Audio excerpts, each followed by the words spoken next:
seat, Mr. Right Honorable Alban Bagbin. Exactly. And he's been doing so well, I mean. Very wonderful. Mimi, there was one thing I want to say from the screens. Mimi, if you can see what I'm seeing. Okay, so the first gentleman of Ghana, President John Dramani Mahama, is who we are seeing on our screen this morning, and he's standing, in at ease, waiting to deliver the very important message he has for Ghanaians, to tell us a true reflection of our economy, our health sector, education sector, everything that we anticipate to hear from him today. Okay. So maybe I was saying something. I will just touch on two main things. Okay. The first thing happens to be the dressing code. Yeah. Maybe look at the dressing code of the Speaker of Parliament. Yeah. Represents Ghana. Exactly. In the kente, in the beats and everything, represents Ghana, the culture. Because tomorrow is Ghana Month. Exactly. Look at the dressing of President John Dramani Mahama. Also in the Fugu, the native wear from the northern part. Exactly. Also representing his region. Yeah. Look at the vice president, who is just standing, I think, the right side of the president when the picture comes again. She's also in a nice print out. So you could say these three great personalities are representing Ghana. Exactly. And that is something I think moving forward in occasions like this we need to see. And I'm pretty excited about the fact that a Speaker of Parliament is representing, an Akano, an Ashanti region, when we know he's a Northerner. And that talks about the unity we've been preaching, the inclusivity we want to see in our governance, and he's doing so well. There has been over the years some misconceptions that the northern part of Ghana do not really vibe with the southern part of Ghana. That's very true. He's bridging that gap as a leader of our parliament, and he's representing the southness. Yeah, so that's so amazing, and what we are looking on the screen, it's so beautiful. Yeah. But there was an earlier footage which talks about the dressing code of the member of parliament. If you saw the earlier footage, you could see that the majority, most of them are in white, and the minority, you could see some of them are in black. So as a man, or as a man watching, I want to see what is the dynamics, what is the play out. Is it something they all plan to be in white for the majority, and the minority, is it something they all plan to be in black? I mean, yesterday I read something from the minority, as they said they are expecting the president to come out clean, to tell the country the truth as to what is happening. And I don't know if they really have something happening that they think President Mahama should come and tell Ghanaians. I do not really know. But the majority debunked that and said they are expecting an address of hope, an address to give Ghanaians a green light as to a future. And I mean, I have to attest to the fact that for the past 50 days that President Mahama was inaugurated, it's as if there's nothing happening in Ghana. Everything is just quiet. Or am I the only one? Everything is just smooth. I don't know if that's how you're feeling, but so in one, I will talk about the issue of the minority. Sure. For say, answer no be but so BBL ball, so meaning that before they come out to say that the president will come very clean, they know what they really want. And I would say that yes, the president should really tell us what is happening, because Mimi, if you don't tell us, sorry to use the word, your sickness, we can't get the medicine for that very sickness. Exactly. So we are expecting the president to really tell us the challenges, what he came to meet, the challenges. Let Ghanaians know, so that all stakeholders will come together and push that agenda. But if today president comes to tell us what we want to hear, the positivity, and with neglecting the challenges, we can't have a comprehensive solution to the very issue we have. Exactly. And that one alone is going to also like to hear from you as well. I think pretty soon the phone lines will be open and you call and tell us your expectations as to what you want to hear from the president. And as I stated earlier, we're streaming live on Facebook, YouTube as well at CLOG TV. This is SONA 2025. I am Miriam Abna Adede, and I'm doing this with Clement Yavan Kwe. Clement, really? So one area that a lot of people have issues with has to do with employment, right? And that is an area that some people would want to hear how the president is going to address, issues of unemployment. But before that, let me chip this in that intermittently we'll be taking situational reports as well from our reporters who are situated in Parliament at the moment. And so you'd have to also stay glued to your screens. We also have some videos of some people who share their expectations on the State of the Nation's address. We'll also play that for you to see as well. So we have, a full package, coming your way. So you have to stay with us this morning on CLOG TV. Now, Clement, on the issue of unemployment, what do you think the president should do? So the first thing I would say is the issue of the mass revocation of appointments. Yeah. We don't want to see this cyclical thing happening. This is not the first time. Yeah. And I know, as it has happened in 2024, if a different government should come in 2028 or 2032, they would also end up repeating the same thing. And that is something we shouldn't entertain. So what I would say is I'm expecting the president. I know the spokesperson said that they would reopen the portal, and whoever who qualified, you should just apply once again. And if you qualify, they'll give you that employment needed. So we want to get the roadmap. The issue of unemployment, Mimi, this government talks about the issue of 24-hour economy, and they said it's going to be a game changer, which is going to provide a lot of employment opportunities for the people of Ghana, especially the youth. And I think that was the main reason why, Mimi, they introduced what we call Ministry of Youth and I think Empowerment or something. Basically to empower the youth and to give them more work. But what we are expecting as Ghanaians is, let's get to know the scope of this ministry. This Ministry of Youth and its empowerment that has been, let's say, currently the minister is Honorable George Opare Ado, the current national youth organizer for NDC. So we want to know what is the scope of this ministry. What really are they doing? And is it basically to empower the youth, or they are doing something different that we don't know? Because all these things should come up and solve the issue of unemployment we have. Maybe on the issue of 24-hour economy, it is initiative that this government wants to do, and we expect more from the president. Right. Okay, Clement, we'll have to zoom straight into Parliament. The Speaker of Parliament, Right Honourable Abang Bagbin, is making a statement. Let's take a look at that. Water resource. Ajay Kenneth Gilbert. 16, Minister for Local Government, Chieftaincy and Religious Affairs. Ahmed Ibrahim, Member of Parliament. 17, Minister for Gender, Children and Social Protection, Agnes Na Momo Latin, Member of Parliament. 18, Minister for Transport, Joseph Bukare Nikwe, Member of Parliament. And 19, Minister of Labour, Jobs.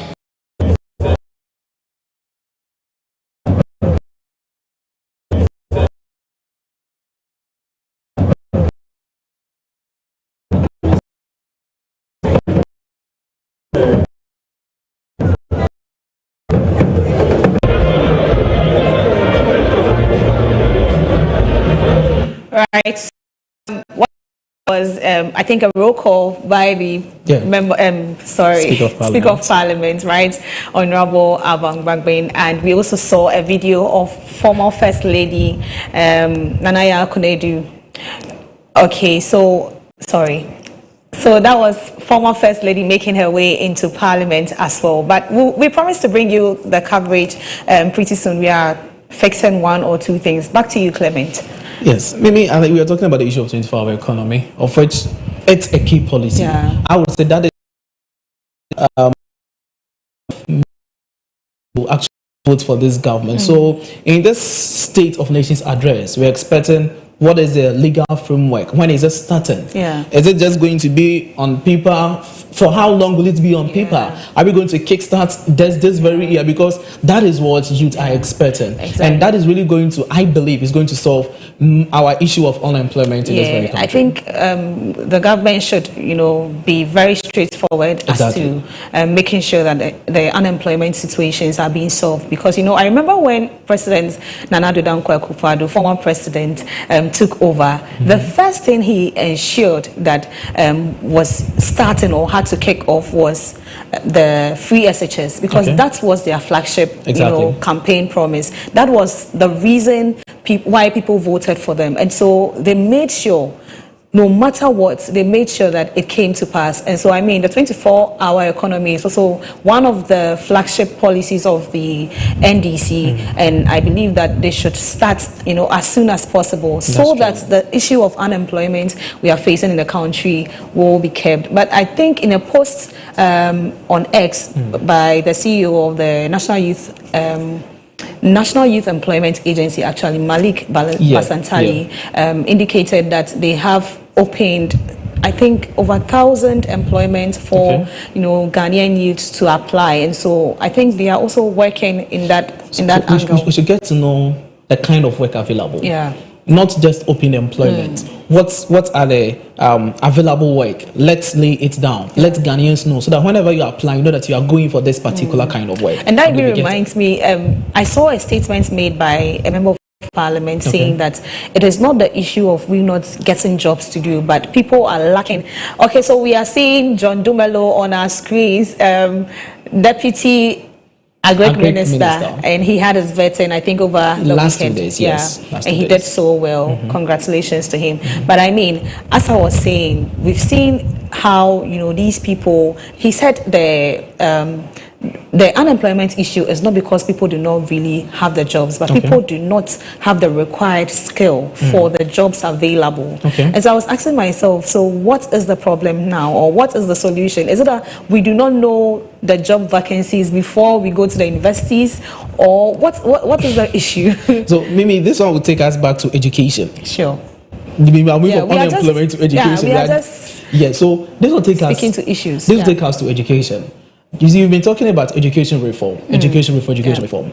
And before I go to that education issue, what the Member of Parliament said, if you don't have the required skills for the job available, the question is, what are the kind of job available? Exactly. Let us know the kind of job available. So that if you say someone is not qualified, I don't think all the youths in this country are not qualified for the job available. So let's know. That is point number one. Let me just go to the issue of education. Education is, I would say, the bedrock of every country. Because thanks to the previous government for introducing free SHS, the whole idea is that everybody should have access to quality education, the first-hand education, because after JHS, and you don't, so to say, continue, you lack some kind of knowledge. So at least the second cycle should give you the necessary knowledge you need, so that from there, you know the kind of decision you are going to take. But the issue has been our education curriculum, the structure we have in education, because Mimi, someone complete university doing a course like accounting, and the person comes out realizing that whatever he or she studies in the university, Mimi, is different from what is on grounds. So in the university, you learn about bookkeeping, and they'll say that bookkeeping use pen and paper, debit the receiver, credit the giver. That is the concept. That is all what we know. They will tell you that when you less your expenses from your income, you are going to get what you know as net profit or net loss. That is what we know. But when you go to grounds, Mimi, it's too different and altogether. So I think our educational system, the reform that they are doing, they should be able to make it more practical. We should be able to be problem solving rather than that knowledge base. We have a lot of science students in this country, but we have a lot of problems to solve. So the question is, what are the scientists doing? We know they are doing their best, but I don't blame them much because of the kind of education system we have in this country. When you go to other countries, the young kids we see, these phones we are using, Chinese kids, they are the one doing them. But when you come to Ghana, we can't do it. But thanks to Ghana, our repairers, trust me, they can't do the original phone, but they can repair. And that is just a plus to say. But I would say that our education system needs a lot of reform. One, our curriculum. Two, the education structure itself. Well, we should make it more inclusive. You go to some schools and they'll tell you that they don't take some kind of student. You go to some school and you realize that they say you are below average. And Mimi, I will say, even our teachers, how sometimes they treat some students in the classes, they make others feel so bad.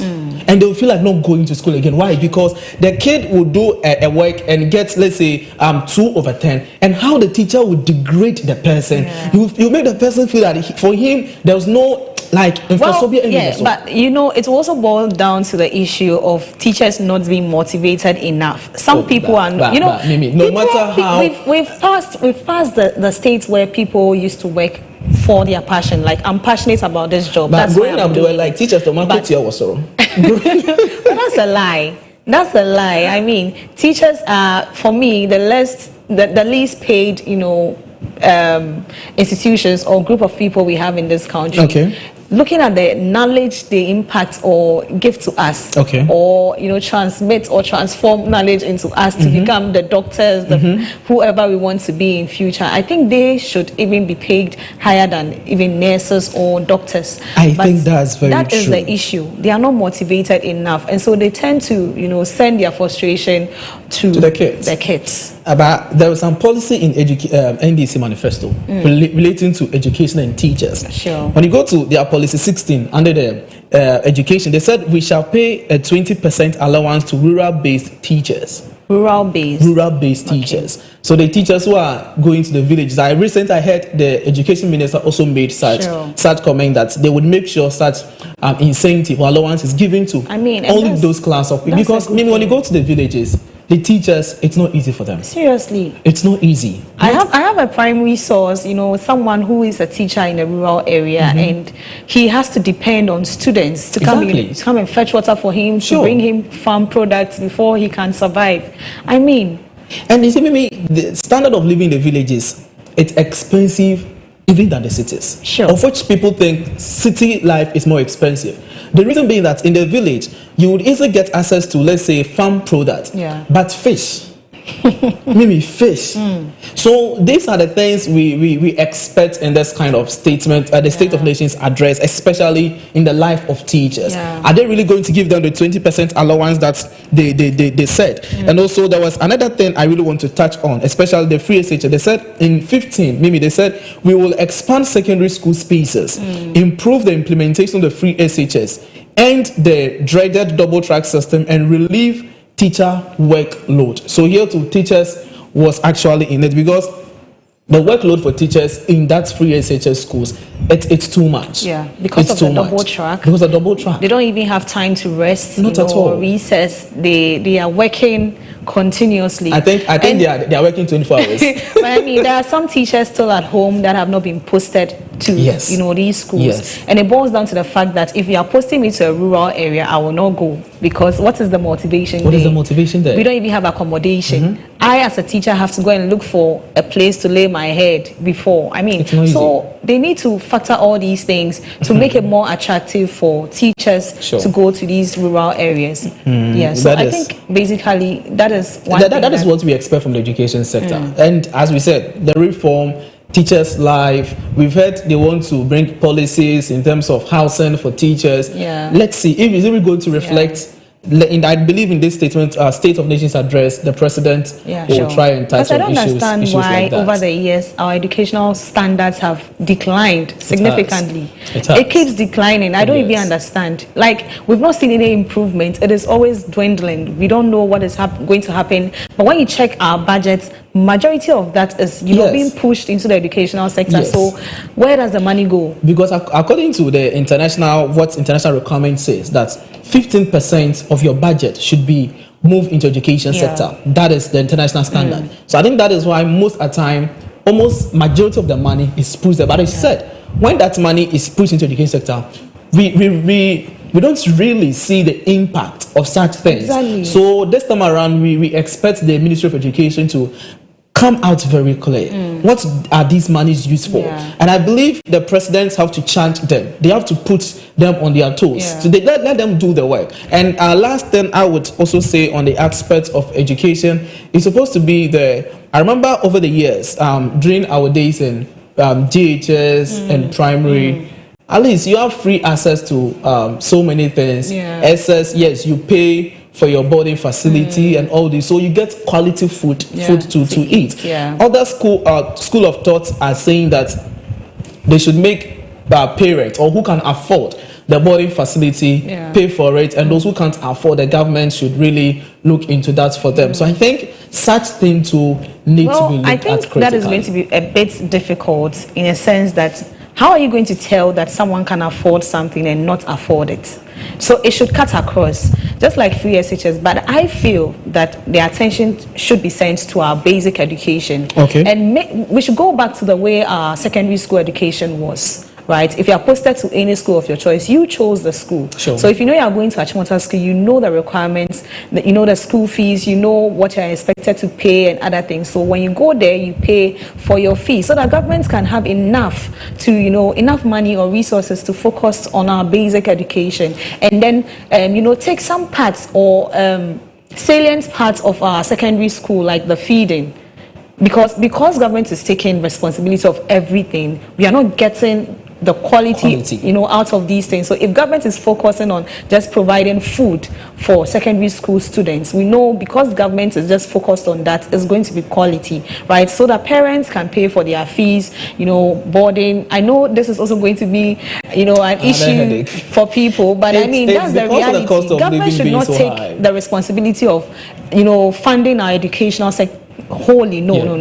It should be looked at. Seriously, because it is really, because according to one of their policy, they are going to do free I think first years for tertiary students. They're going to do an full policy for free. So looking at adding these things up to basic education, to secondary education, free SHS, and then tertiary, is going to be a whole lot. So I believe the educational dialogue deal with the experts will look into all this and present a very concrete report so we know the way forward in the education sector. Right. So if you just joined us, this is SONA 2025. We are just having conversations into the State of the Nation's address, which is going to be delivered by President John Dramani Mahama. We are just warming up. We want to know some key issues that are leading to this conversation or this address by the president. Our phone lines are being open, and so you can join us. Tell us what you think the president should include in his address. Tell us your expectations, tell us your anticipations, tell us what you think basically about everything we are discussing. The phone lines are open. You can call and share your thoughts as well. This is CLOG TV's special coverage of the State of the Nation's address, and I'm doing this discussion with Clement Yabankwe. And so we're just discussing the issues in our educational sector and some other key areas that are leading to SONA 2025. And so you can join us as well. Clement, now let's move to health. The previous government did not really say much about health in the State of the Nation's address delivered by President Nana Addo Dankwa Akufo-Addo, and I don't know why. All we know was just the Agenda 111, which was their flagship program or policy on health. So they intended to build hospitals in every district in this country, and so we're going to have over 100 hospitals. 111 hospitals. 111 hospitals in Ghana, and out of the 8 years, they just commissioned 3 hospitals in 8 years. I had a source which was telling me 2. The 2 they gave me one at Central Region. Okay. So whilst you look for that, we have so we have some shots from Parliament where the State of the Nation's address is going to be delivered by President John Dramani Mahama, and that's what you are seeing on your screen. Some faces of our parliamentarians are going to be popping up, and so that is what we are all waiting for. We are waiting to hear from the president, but whilst we wait, you can call and share your thoughts. Tell us your expectations. Tell us what you wish to hear in the address, which is going to be delivered by President John Dramani Mahama. And in a few minutes, we are just going to be going live with that. So Clement, on health. So on health, I was just trying to get 1 or 2 information concerning that. Agenda 111, per the data I have said, first 2 have been completed, and majority of them also at the completing stage. And these 2, one was located at Kubiase in the Ashanti region, and one is at Eden. I don't know whether it's Edina or in the Central region. So these 2 per what I have was really completed. And the main objective... And is it running? Is it working? Like, do we have people there? We will track that and give to viewers. Mimi, the main objective for this was to improve healthcare access and quality across Ghana. Right. Okay, so we have a caller on the line. Hello. Hello, Mimi. Good morning. Good morning. How are you? I'm fine. Please, your name and where you're calling us from. This is your pastor. Your pastor, Dr. Quinn. Right. Dr. Kwe, thank you so much for calling. Can you share your thoughts with us this morning? I'm looking at the children, the foreign children on the streets. Those children that have been begging on the streets. There are too many. And sometimes I fear for their life. By the street, when the cars are moving, they are standing there begging for money. And what are we going to do about it? I believe that a pragmatic measure should be taken by the president. They should do something. Because the more we leave them, the more they migrate to Ghana. I don't know where they are coming from anyway. But I know they are not Ghanaians. I hope you definitely, the children on the main route begging for money is a serious thing. All these children should be at school by now. So I don't know whether the government has a plan for these children. And I want the president to address this. This is my concern. If I'm so begging about these children, they must have a future. So right. That's it. Thank you so much, Dr. Kwe from Alaji Tabora, and he made his point clear, and that his issue has to do with the immigrants we have, these street children we have begging, all the time, and it is a serious issue. It's a serious issue. A lot of us have, taking our minds off. We are not really talking about it, but I think it is a serious issue that the president needs to address, because it looks as if they keep doubling, they keep multiplying. I don't know where they are coming from. You see one mother with about 4 or 5 kids, and you could see their heights. And you wonder where they're some of these kids were not brought from wherever they came from. They had them here. And so who are the people impregnating these women in the first place? I think Ministry of Gender should take a critical look at this thing. Seriously. Yeah. They should. Yes, so we can go back to our health issue. Yeah, so the health issue I was talking about, according to the January 3rd, if I really recall the date, when the former president was delivering his speech or statement, a State of the Nation's address, he made mention of the Agenda 111 as one of the projects to help the medical or the health sector. So he was like, the current government should equally take a look at it. And he also talked of the issue of the health insurance scheme, that they are going to make it function very well, or they have really made it worked out unlike previously. Sure. So as I was saying, that the health minister, that is the current one, Honorable Akando, has made it clear that yes, they will take a critical review into all these projects and look at the ones which need just a 1 or 2 touch at the completing stage, so they just work on it as soon as possible. So we want to see things like this. We don't want already started projects to be abandoned. We don't want something like that, because when you go back into... Right, Clement, we can see the president making his way into the Parliament House, and he's, exchanging some pleasantries over there, and he's, representing where he's coming from, the northern region, in his, beautiful smoke. Yeah. That is fancy, so. Ogwani Abaywa. Also in that kind of Odado. Why you feel? From tomorrow onwards, you'll be speaking our native language. Back to the America fancy. Of course, Ghana month. We cannot wait. We cannot wait, because but I like the representation of Ghana over there. It's very beautiful. The 3 important people in our right. So over to Parliament and take the life. Okay, sure. Right. I think we have a caller on the line. Okay. So, Mimi, I think before we bring the caller, we talk about health issue. Sure. The NDC policy talked about some certain things. He said, one, we shall remove taxes on essential medical supplies of dialysis. So we want to see that if really are going to do that, let's get to know that. He said we shall scrap the quota system for admissions into nursing and teacher training colleges to expand student enrollment. Sure. So these things were promised in their manifesto, and we like to. Was used against the previous government, and they couldn't make it. And so I think that was used against the previous government, and they couldn't make it. And so I think this government should take that into consideration. And I like the fact that President Mahama has, instead of banning, these excavators, wants to. Okay, so we'll be going live pretty soon. Instead of banning these excavators, he intends to, confiscate them and make sure that he investigates to get whoever the owner of the, right. Okay, so let's cross over to Parliament. We'll be back. President of the Republic of Ghana and Commander-in-Chief of the Ghana Armed Forces in this August chamber.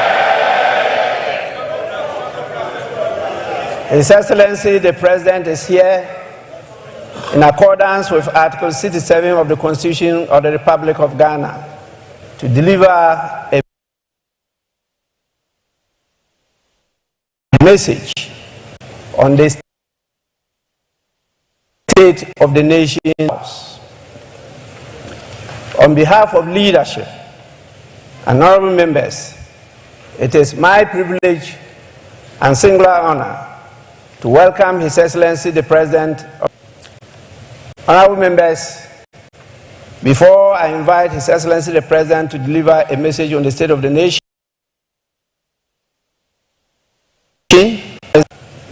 of the following distinguished personalities.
Honorable members,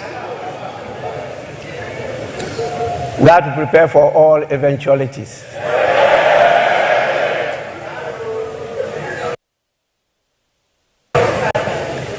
We have the following distinguished dignitaries with us. Definitely, after welcoming His Excellency the President, he is not here alone. He's present here with his spouse, by the name Her Excellency Lordina Mahama. We have the Vice President, Her Excellency Professor Nana Jane Opoku Ajiman. We have the Chief Justice, Her Ladyship Gertrude Tokonu.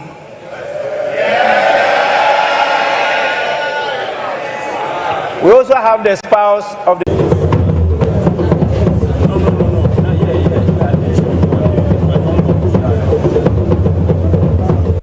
our former Speaker, Right Honorable Eduardo Ajahu. And we have the former President, always present, His Excellency John Ajekum Kufuor.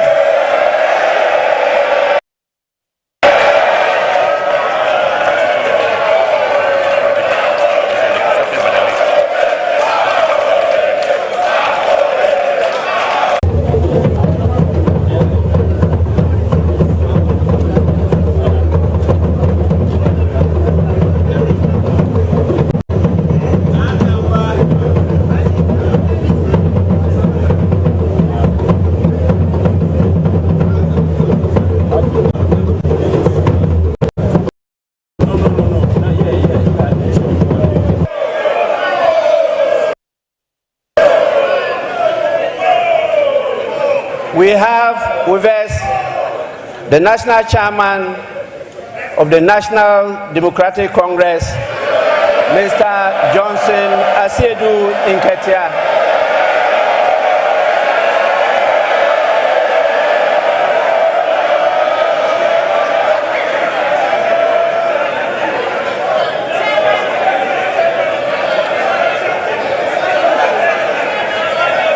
We also have the National Chairman of the new Patriotic Party, Mr. Stephen Ayensu Intim.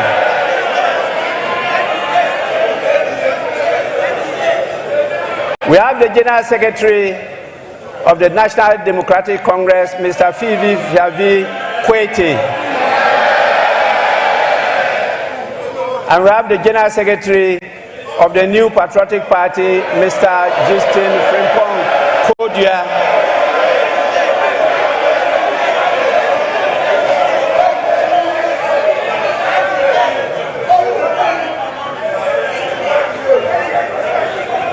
We have, as usual,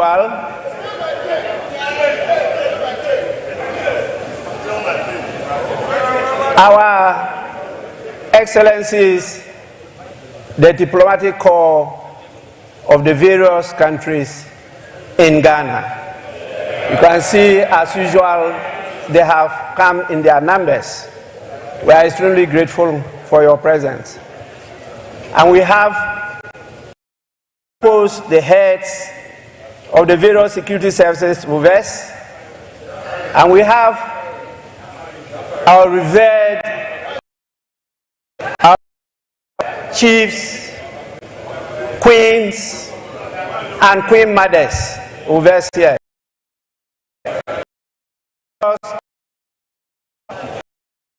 Of all the religious bodies we have in this country. We also have the former clerk to Parliament, Mr. Emmanuel, and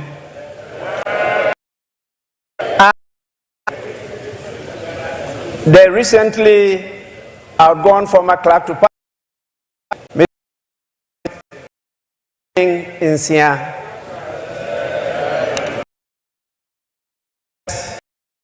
I'm the late secretary have over.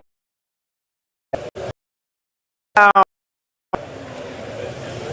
on your behalf, and with the greatest pleasure, present to deliver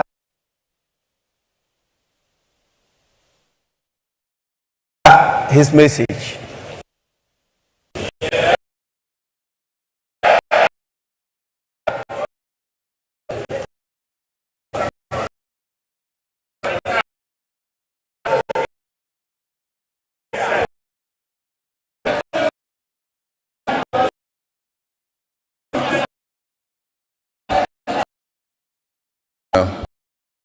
Speaker,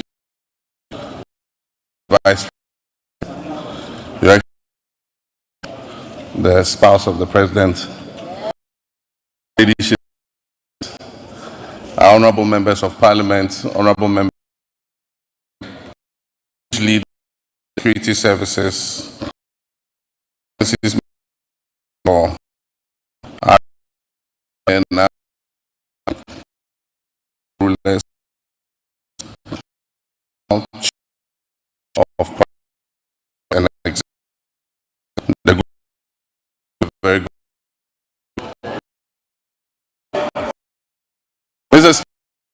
60 of the Constitution quite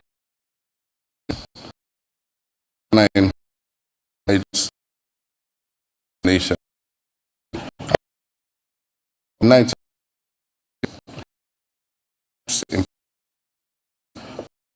this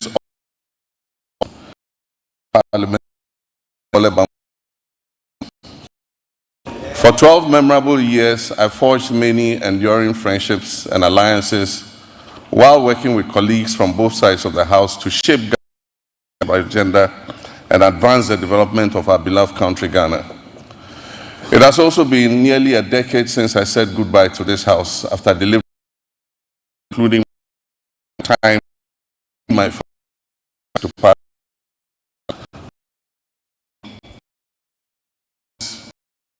ability once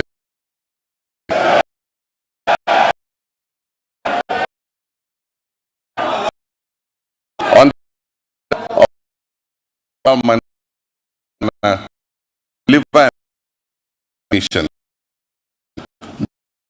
and team.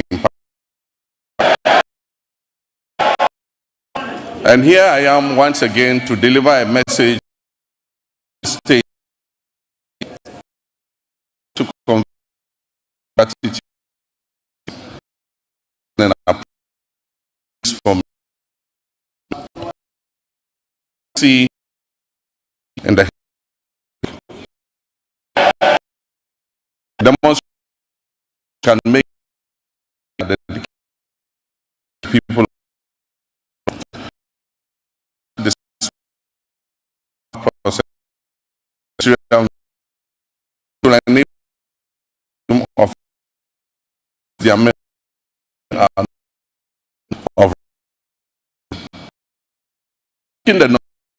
the number of the and their cost this to include the reductions in the size within we have reduced this all this example down and reduce it. Mrs. The time John us to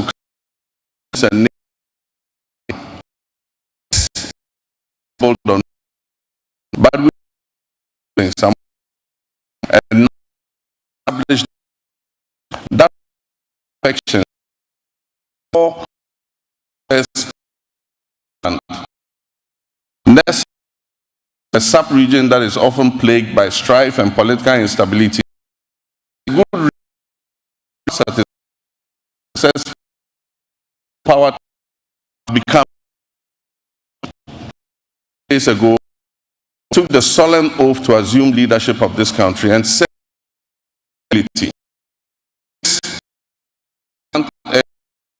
election to revive of life.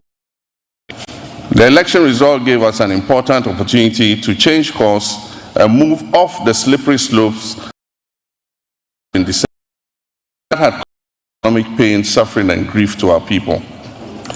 In their collective wisdom and with resounding clarity, the Ghanaian people chose to chart a new path to reset the country's economy. And through their votes, they made it clear that they will henceforth demand the highest standards of governance from those they put in positions of leadership.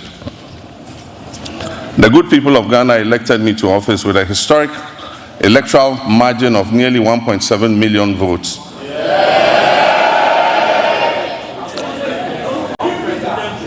Separating me from my next opponent, giving female Vice President, Professor Nana Jane Opoku-Agyeman. For the national and the victory is a selfless call to duty from a people who are tired of years of economic hardship and poor governance. Call the nation on us and all who include both sides to do this change. Mr. Speaker, as I give an account of the state of Parliament, I'm sorry,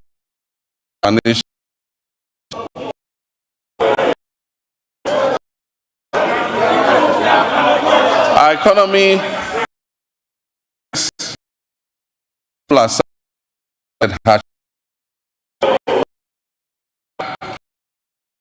national shared on my for the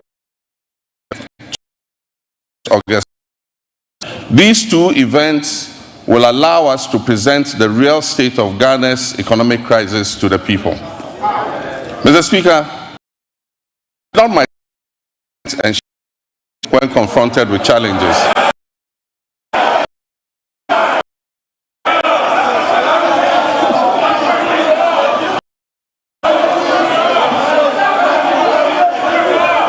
Mr. Speaker, it's not my style to lament confronted with challenges. My challenges of them. This is what elect here of lament understand with confidence and solve problems. Within the liberty how we numerous nations. Yes, Mr. Speaker. Mr. Speaker. God, did give Ghana. I am for that I don't the consider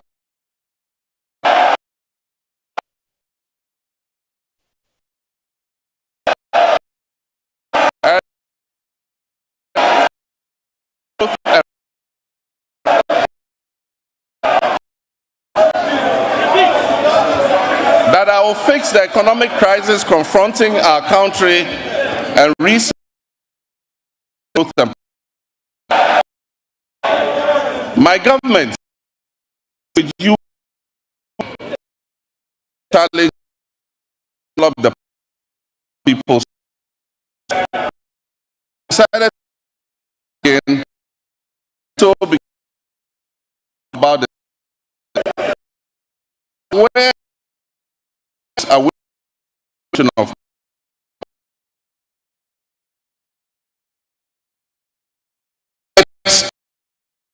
and our elder truly has appointing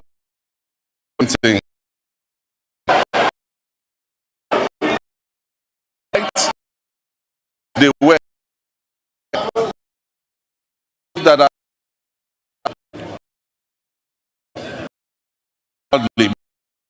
assessment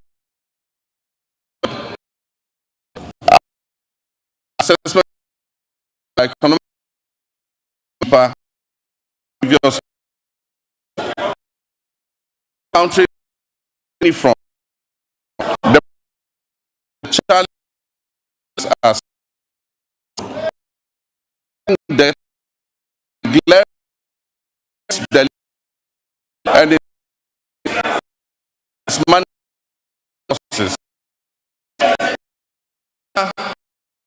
The research program where previous to now target end of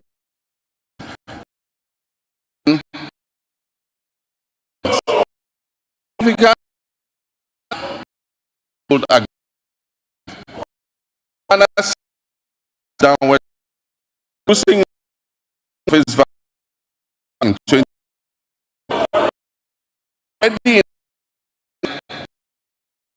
it into the which I'm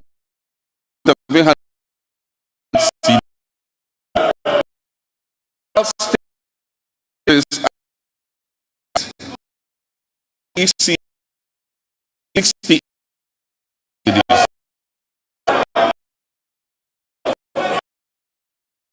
Ghana hope to high case at 30 Ghana 7 to be but 24 to support 100,000 cocoa. All 600 the tracks 20 on speaker applies of year fulfillment tracks and are going to dollar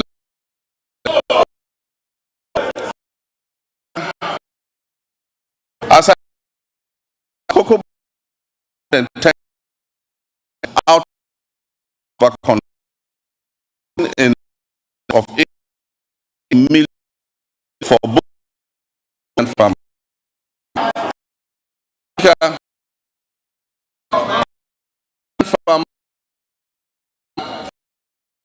million times in additional cocoa 21 seed of 4 is total 5. This debt has arisen mainly because of the decision in 2020 to award road contracts worth over $1 billion because of then significant challenges due system non-waterfall and fall 0.2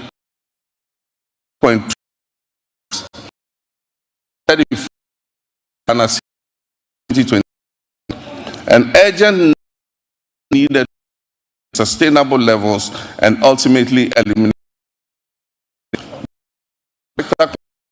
despite the reportedly spending of $29.9 billion on the financial sector cleanup exercise up to date.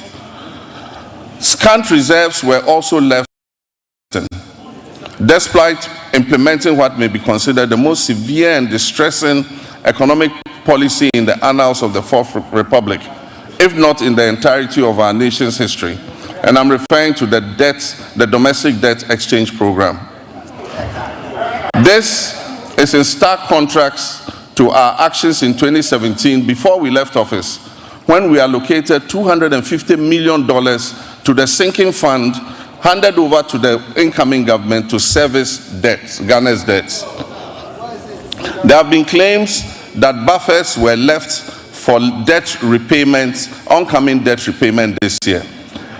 Mr. Speaker, honorable members, let me give you the debt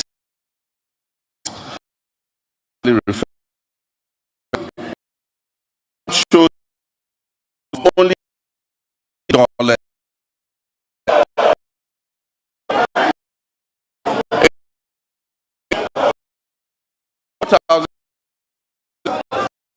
43 million Ghana cedis in the CD account. The repercussions of the accumulation and economic mismanagement will require extensive work and sacrifice to repair. In the next 4 years, to put things in context for you, Mr. Speaker, in the next 4 years, our debt servicing will amount to 8 CDs and 150 for in external debt servicing. Our catastrophic debt position has also severely infrastructure that 5 of debt subsequent with a total of billions. Falling of is expected in a cost of about 50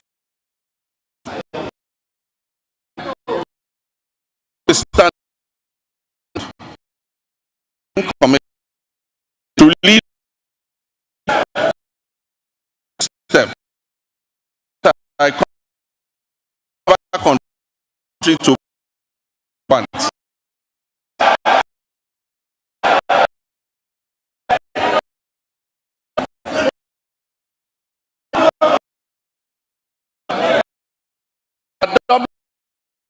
It's all reform through the parliament to restore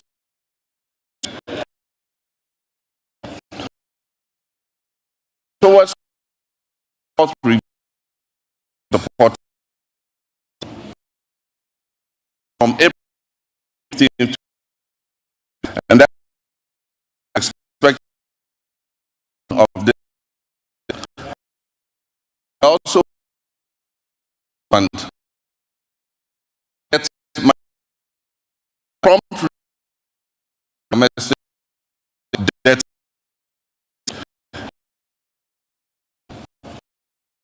the match 6.1 cash 8.1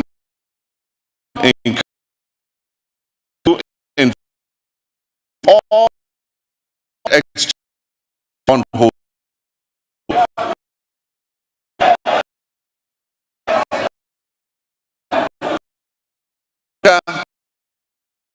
That at fund July so sure that them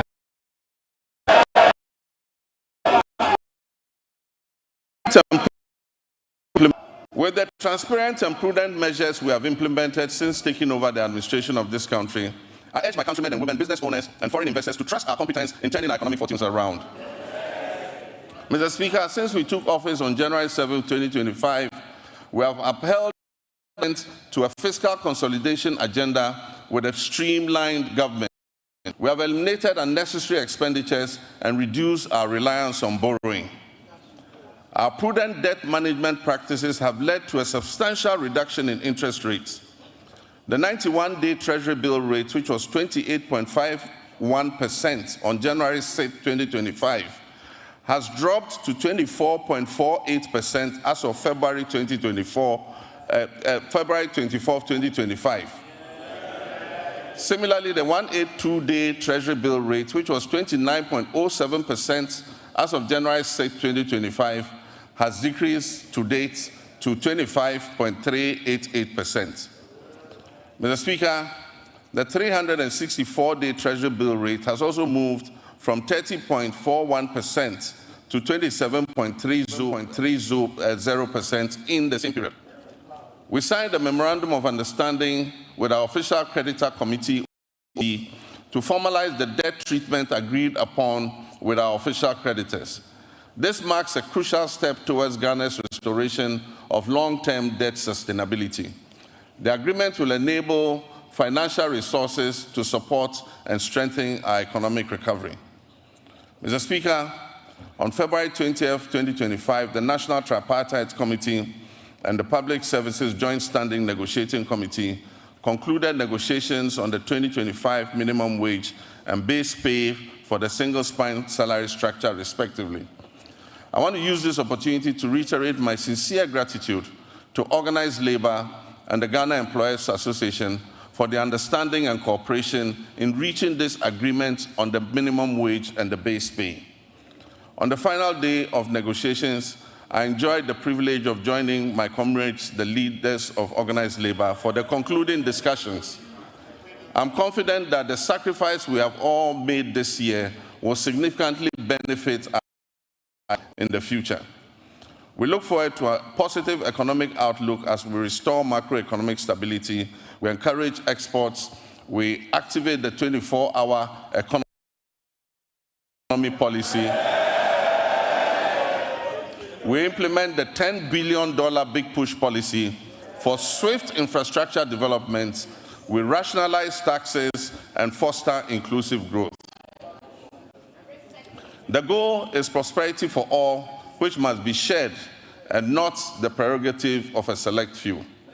Mr. Speaker, in fulfillment of our 120-day social contract with the Ghanaian people, we have put in place the Planning Committee to host the National Economic Dialogue. This dialogue is expected to discuss the state of the economy and reach a consensus on the key policies needed to address the devastating economic crisis confronting us. It will support the development of a homegrown fiscal consolidation program, and it will highlight key structural policy priorities essential for resetting the economy and creating prosperity for all our people. I believe there's absolute wisdom in what our elders say, that two heads are better than one. Tikro and Kwejina. Consultation and consensus building have always proven to be better than unilateral decision making. It is my hope, therefore, that our colleagues on the other side of the divide will display love of country and participate in this national dialogue, unlike the boycott of the Senchi Forum in 2014.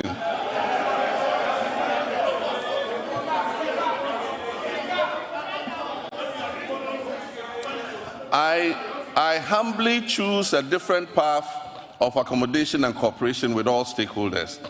We will continuously engage on important issues so that together, as a nation, we can reset our country and focus on sustainable development.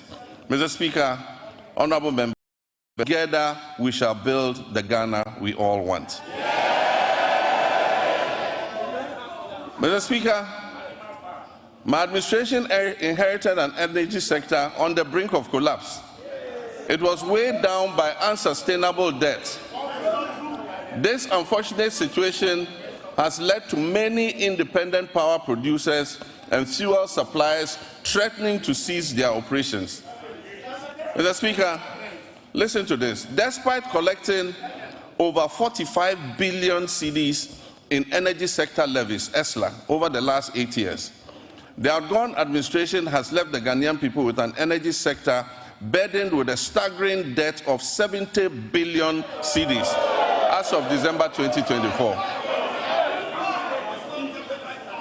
It is of deep concern that several state-owned enterprises in the energy sector are struggling to stay afloat, and unless urgent intervention is made, many of them will go under.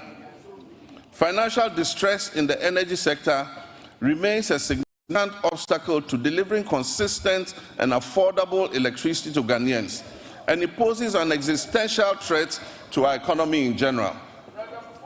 Compounding these challenges, critical maintenance activities such as the scheduled pigging of the West African gas pipeline, WAPCO, were postponed from 2024 to 2025 without sufficient contingency measures for alternative fuel supply. As a result, my administration has had to swiftly mobilize resources to secure emergency fuel supplies to ensure that electricity generation continues despite the closure of the West African gas pipeline. I have been informed that the pigging exercise will be completed in the first week of March, and once again, additional gas will flow from Nigeria. We are anticipating a marked improvement in the power situation once this begins. While the current state of our energy sector poses grave concerns, we must remain resolute in our commitment to restoring stability. I've directed the Minister for Energy and Green Transitions to implement far-reaching reforms, including enforcing a single revenue collection account, strictly adhering to the cash waterfall mechanism, and eliminating all wasteful expenditures by the state utility. Mr. Minister, Mr. President, Mr. Speaker, following my directive, Mr. Speaker, Following my directive, the minister has set up an advisory committee to guide the participation of the private sector in metering and billing in order to improve efficiency in revenue collection and also reduce the high commercial and technical losses that are threatening to drown the state-owned utility company. A pilot partnership between ECG and Enclave Power has proved highly successful and provides us with a workable framework. ECG provides bulk supply of power to Enclave Power Limited. This is an organization in Ghana. Enclave Power provides meters and bills to all companies operating in the free zones enclave, with 99% revenue collection and nearly 100% uptime in power supply. This is being done here in Ghana. We can use it to cover that. We get revenue compliance and be able to bring down tariffs for our people. Mr. Speaker, I'm still getting used to being president. That's why I said Mr. President. Mr. Speaker, reduction in commercial and technical losses will lead to affordable tariffs for everyone and will bring relief to all use of electric power. We also aim in the medium term to achieve 100% gas utilization for power production and to eliminate completely the use of crude oil and fossil fuels. This will save Ghana hundreds of millions of dollars spent on the importation of fuel oils for power production annually. With regards to renewable energy, this administration will soon operationalize a renewable energy and green transition fund to enhance efficiency and accelerate Ghana's transition to renewable energy. This initiative will drive investments in sustainable energy, solar installations, off-grid solar systems, electric vehicle charging stations, and rechargeable outboard motors. These measures will reduce dependence on the national grid and position Ghana as a leader in Africa's green energy transition. Mr. Speaker, Ghana's petroleum sector has witnessed a precipitous decline by more than 32%. A very hostile business climate culminating in most of the major oil companies exiting and stalling all upstream activities. The upstream activity is a person familiar with the twin cities of second year. A decade ago, these cities were the bustling epicenter of fabrication, logistics, service activity associated with the upstream oil and gas sector. Fortunately, my recent visit reveals many shut down facilities and many businesses and left the shores of our country. Hundreds of workers have been laid off and left unemployed. I wish to assure the good people of Sekondi Takoradi and indeed the whole West that we are going to breathe life back into your area.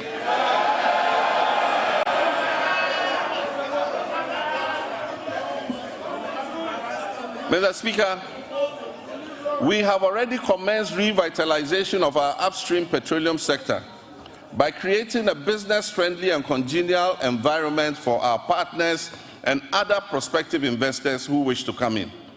My meeting with the players in the upstream sector have been extremely positive, and we have been assured of substantial investments running into billions of dollars in the very near future.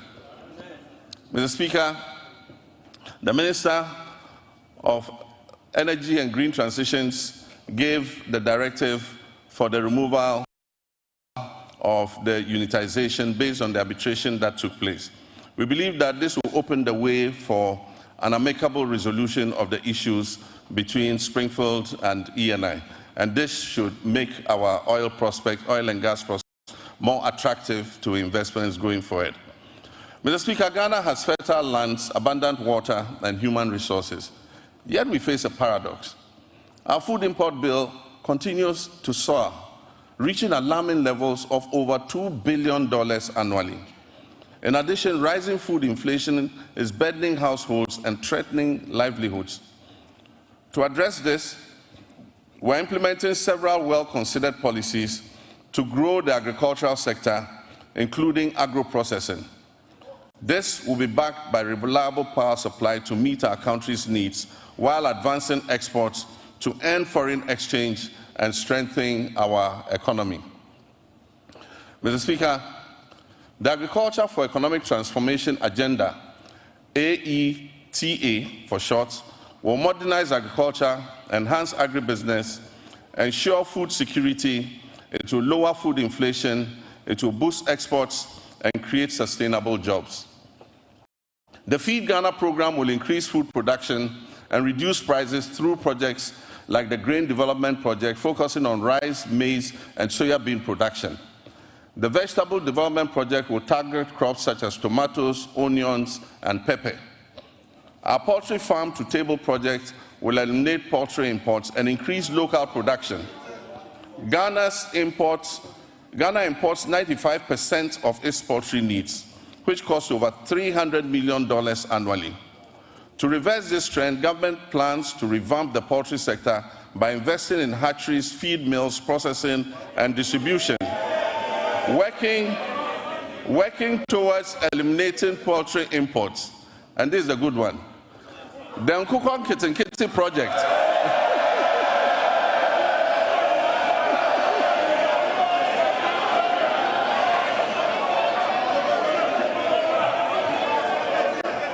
We actually have a project called Nkukon Kitinkiti. The Nkukon Kitinkiti project will cover 55,000 households producing eggs and fresh poultry for the market, and it will help reduce our $300 million we spend on importing chicken annually. Mr. Speaker, to strengthen the connection between seeds, fertilizer, and extension services has been a major challenge to our farmers.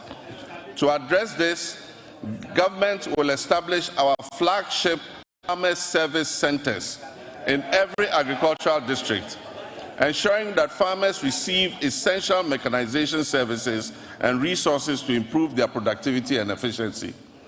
Mr. Speaker, also in the fisheries sector, we implement strategic interventions to enhance productivity and sustainability. Key among these initiatives is the continued enforcement of measures to curb illegal, unreported, and unregulated fishing, which threaten our marine biodiversity and the livelihoods of our hard-working fisherfolk. We have intensified surveillance and monitoring operations, bolstered by the deployment of modern technology and strengthened collaboration with our key stakeholders. In the last month, we have expanded the supply of subsidized premixed fuel to support artisanal and industrial fishers, ensuring affordability and availability. We'll also invest further in modern fish landing sites and cold storage facilities to improve post-harvest handling and thereby reduce losses and enhance the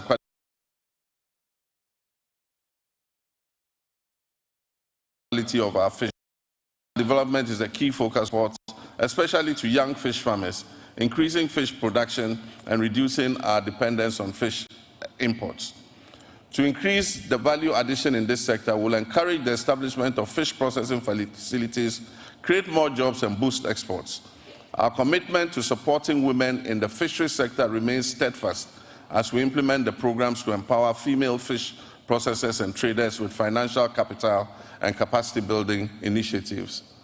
While we work hard to fix the economy and provide jobs in all sectors, including agribusiness, one of the biggest challenges we face in this country is youth unemployment. Youth unemployment has led to despair and frustration. The latest estimates show that up to 2 million of our young people are unemployed. This poses a major security risk for our country and requires urgent attention. To bring much needed focus to the desperate and widely scattered youth employment programs and to ensure stricter accountability in their implementation, I have set up the Ministry for Youth Development and Empowerment in furtherance to the promise I made in the campaign.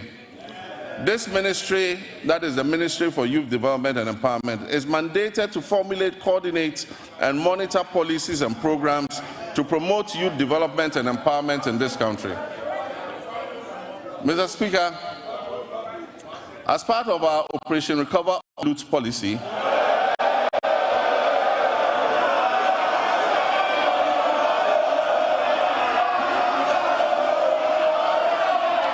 Mr. Speaker, as part of our Operation Recover All the Loot policy, ORA, I've already tasked our investigative bodies to bring the culprits of the National Service Ghost Name scandal to justice.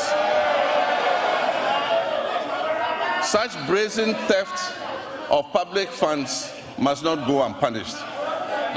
It is estimated that the criminal addition of some more than 80,000 ghost names could have yielded the suspects over 50 million Ghana cedis every month. Unfortunately, some of these suspects are believed to have absconded from the country already.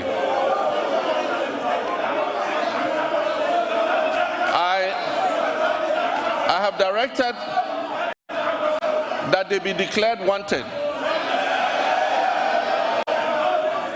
and their assets traced and frozen until investigations are completed. To achieve a legally robust regime to govern national service, I've also tasked the Minister for Youth Development and Empowerment to coordinate and present to Parliament a legislative instrument to support the implementation of the newly passed National Service Authority Act 2024. That's Act 1119. We will introduce short military training as part of our national service scheme. This will instill a sense of fitness and discipline into our youth. The administration of scholarships is another challenge. It has been fraught with a lot of challenges. The poor who really need scholarships are unable to access them because the rich and wealthy always crowd them out. To fulfill our government's vision of promoting transparency, equity, and sustainability in the scholarship scheme, we shall streamline the award process to ensure that not only deserving youth benefit from the system, deserving youth benefit from the system. We shall introduce increased transparency, including publishing the list of beneficiaries every year. Mr. Speaker, job creation is one of our main pillars, and it was one of the major promises we made to the youth of Ghana. To help actualize this promise, we're going to roll out what we call the Ejumawura program. This initiative will create, track, and mentor young businesses annually, with a special focus on our youth. For the first phase, the top 2,000 implementable business proposals will be supported with business development training, mentorship, access to startup capital, marketing, and networking to operationalize their innovations and business ideas. Mr. Speaker, Her Excellency the Vice President's Empowerment for Men and People with Disabilities program will also be launched this year. The program will target women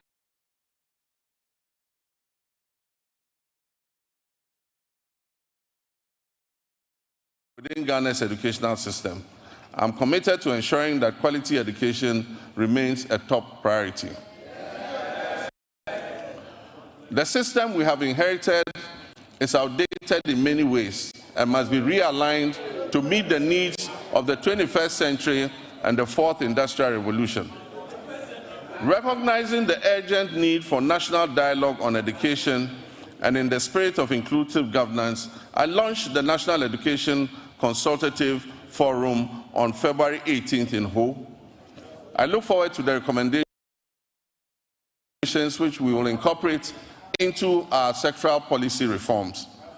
Mr. Speaker, even though Article 38 of the Constitution grants equitable access to education across Ghana, 30 years after the Free Compulsory Universal Basic Education FQ program was implemented, its full objectives remain unmet.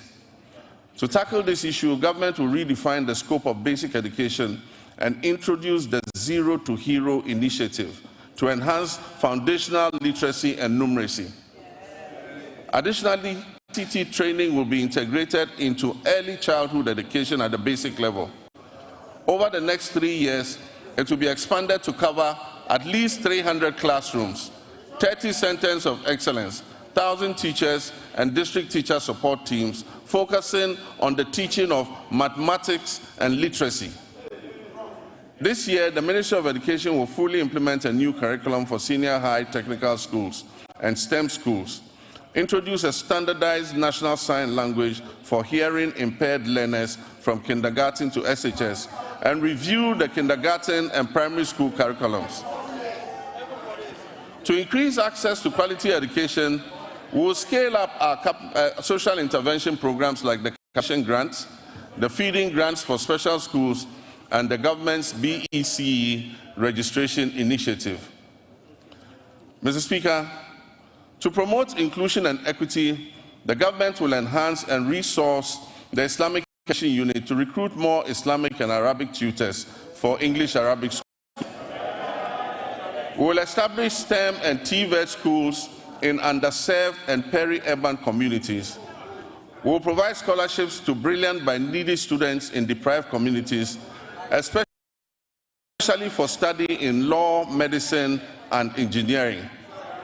We will support Islamic colleges of education with infrastructure and logistics, and will enroll youth in Zongo and deprived urban communities in the National Apprentice Program and offer free technical and vocational training.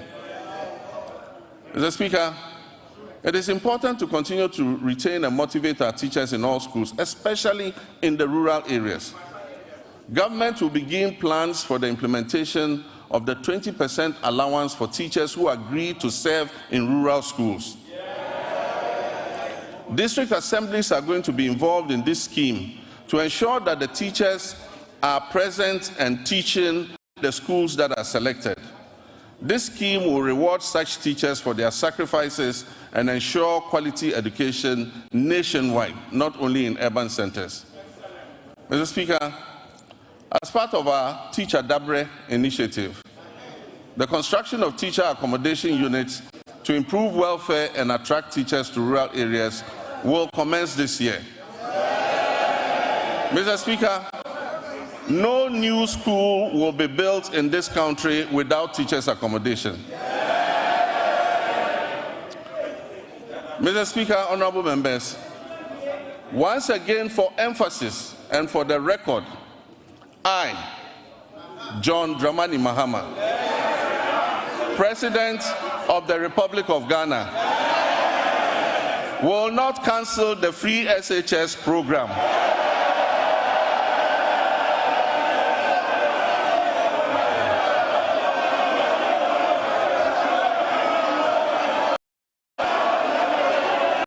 I will not cancel the free SHS program.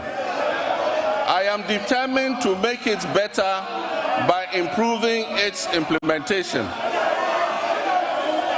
And also, for the record, students who have benefited from the free SHS since its inception are about 3.4 million.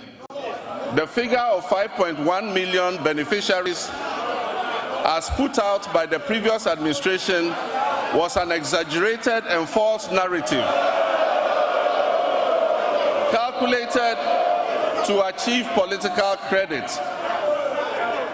Mr. Speaker, while the free SHS program has improved access, the implementation of the program leaves much to be desired. The outcomes of the ongoing National Education Forum will guide our reform efforts in this sector. Mr. Speaker, in line with our promise, the Minister for Education has announced the restoration of Parent-Teacher Associations, PTAs, in the running of schools. It is important for parents and communities to participate administration of their schools.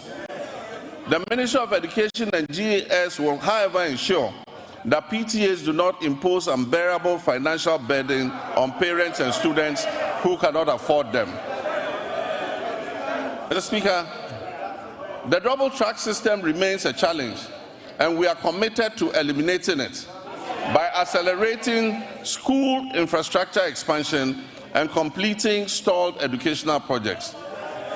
To fund this, the Education and Finance Ministries are working to uncap the GET Fund so that we can accelerate projects in secondary schools. As promised, we have begun improving school feeding, and the children are getting better quality food as I address you.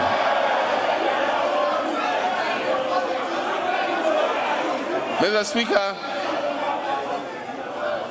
efforts to decentralize feeding and food management include strengthening procurement and store management records capacity. Once completed, food procurement and will be fully handed over to the secondary schools to do their own food procurement. Mr. Speaker, science, technology, engineering, and mathematics are central to national development, STEM. We will therefore expand STEM programs at all levels to equip all students for the global economy. We don't believe in building single standalone STEM schools. We believe that STEM must be part of the curriculum of every secondary school. Mr. Speaker, TVET centers of excellence will be established to provide practical skills. Every region will get a TVET center of excellence to expand technical and vocational education training.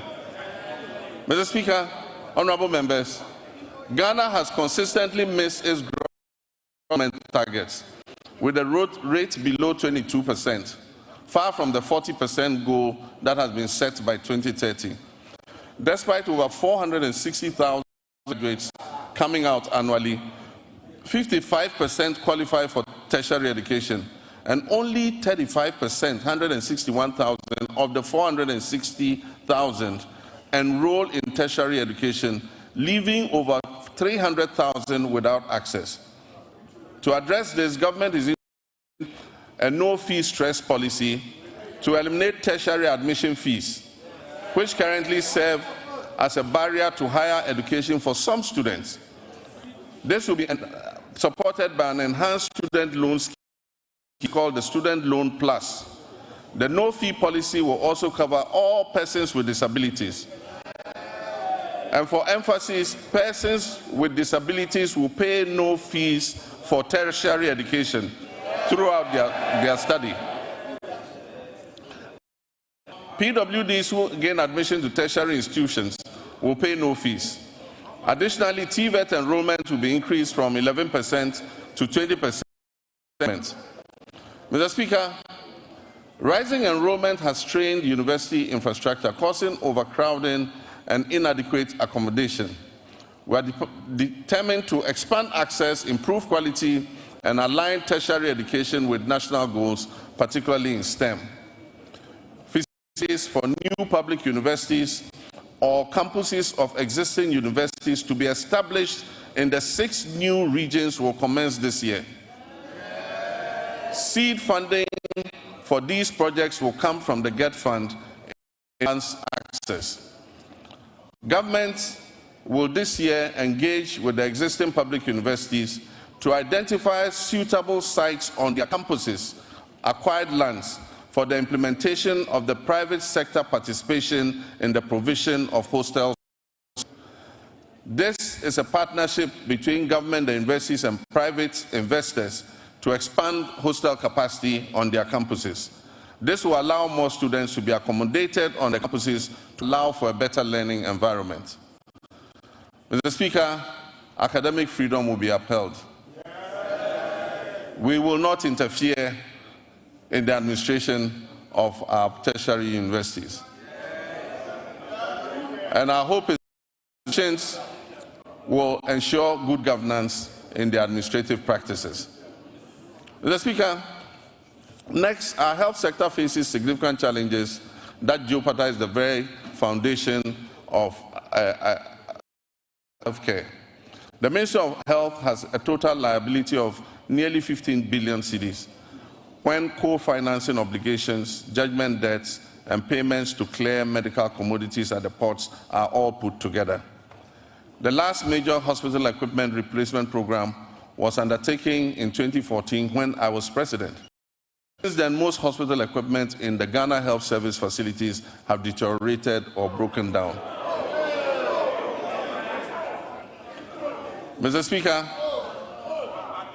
the Agenda 111 program, which was started as a knee-jerk reaction during the COVID-19 pandemic, when the Ghanaian public had begun to appreciate the significant investments that the previous administration had made in healthcare facilities, and began to lament the many hospital projects that had stalled under the previous administration, a promise was made to build 111 hospitals.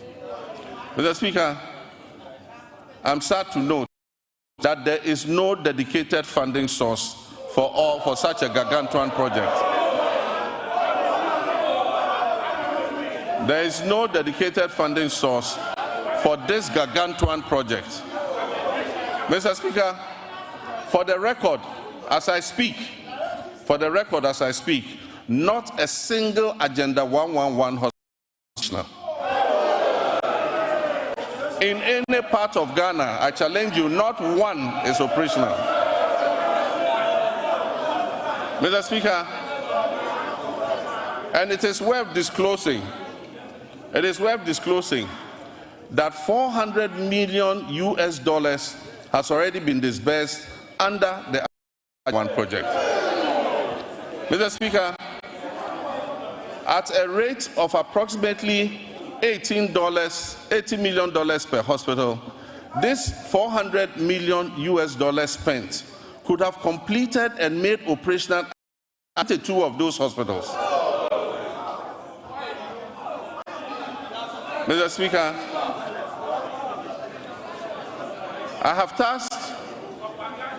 I believe that the money should have been focused on completing a number of hospitals and making them operational instead of spreading it over the current 111. As I speak, some are at the foundation level and not a single one is operational. I have directed the Minister for Health to present us with a plan on the way forward for this program.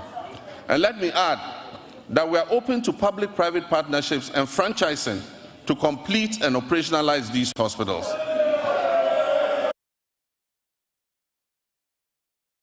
For this gargantuan project, Mr. Speaker, for the record, as I speak,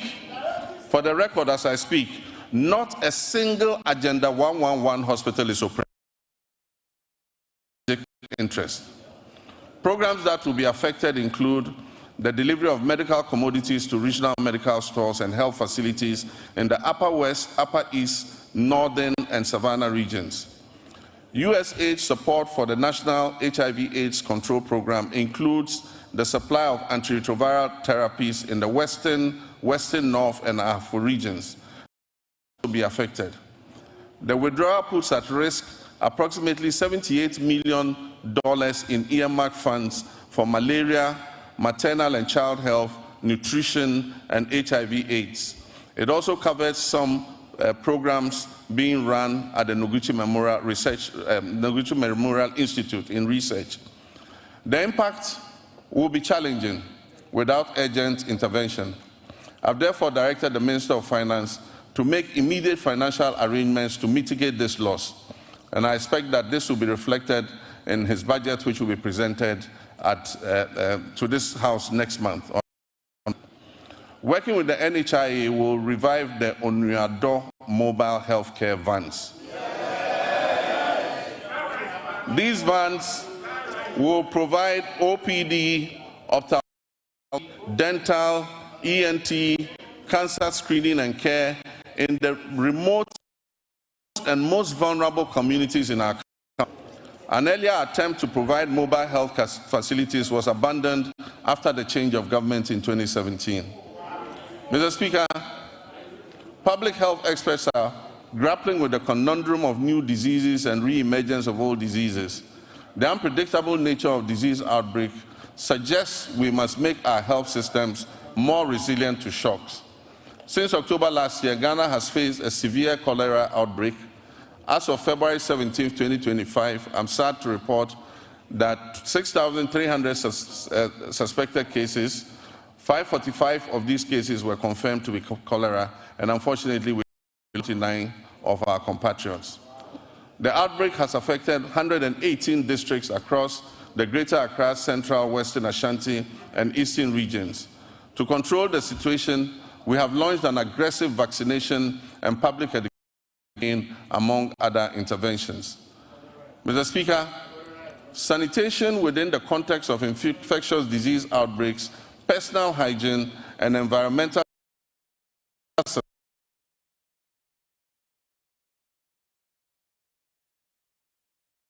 currently have. We commit to right the wrongs and keep our cities and communities clean through appropriate investment, supervision, and performance tracking in the sanitation sector. Mr. Speaker, as I speak, the Upper West region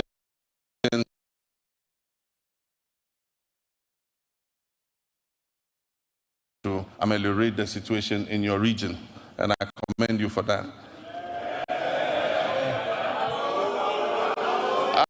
As of February 17, 2025, 135 suspected cases of meningitis were reported. 22 of those cases were confirmed, and unfortunately, 16 deaths reported across 10 districts. We've instituted free treatment for affected, a strong national team of health experts to encourage health facilities of suspected meningitis.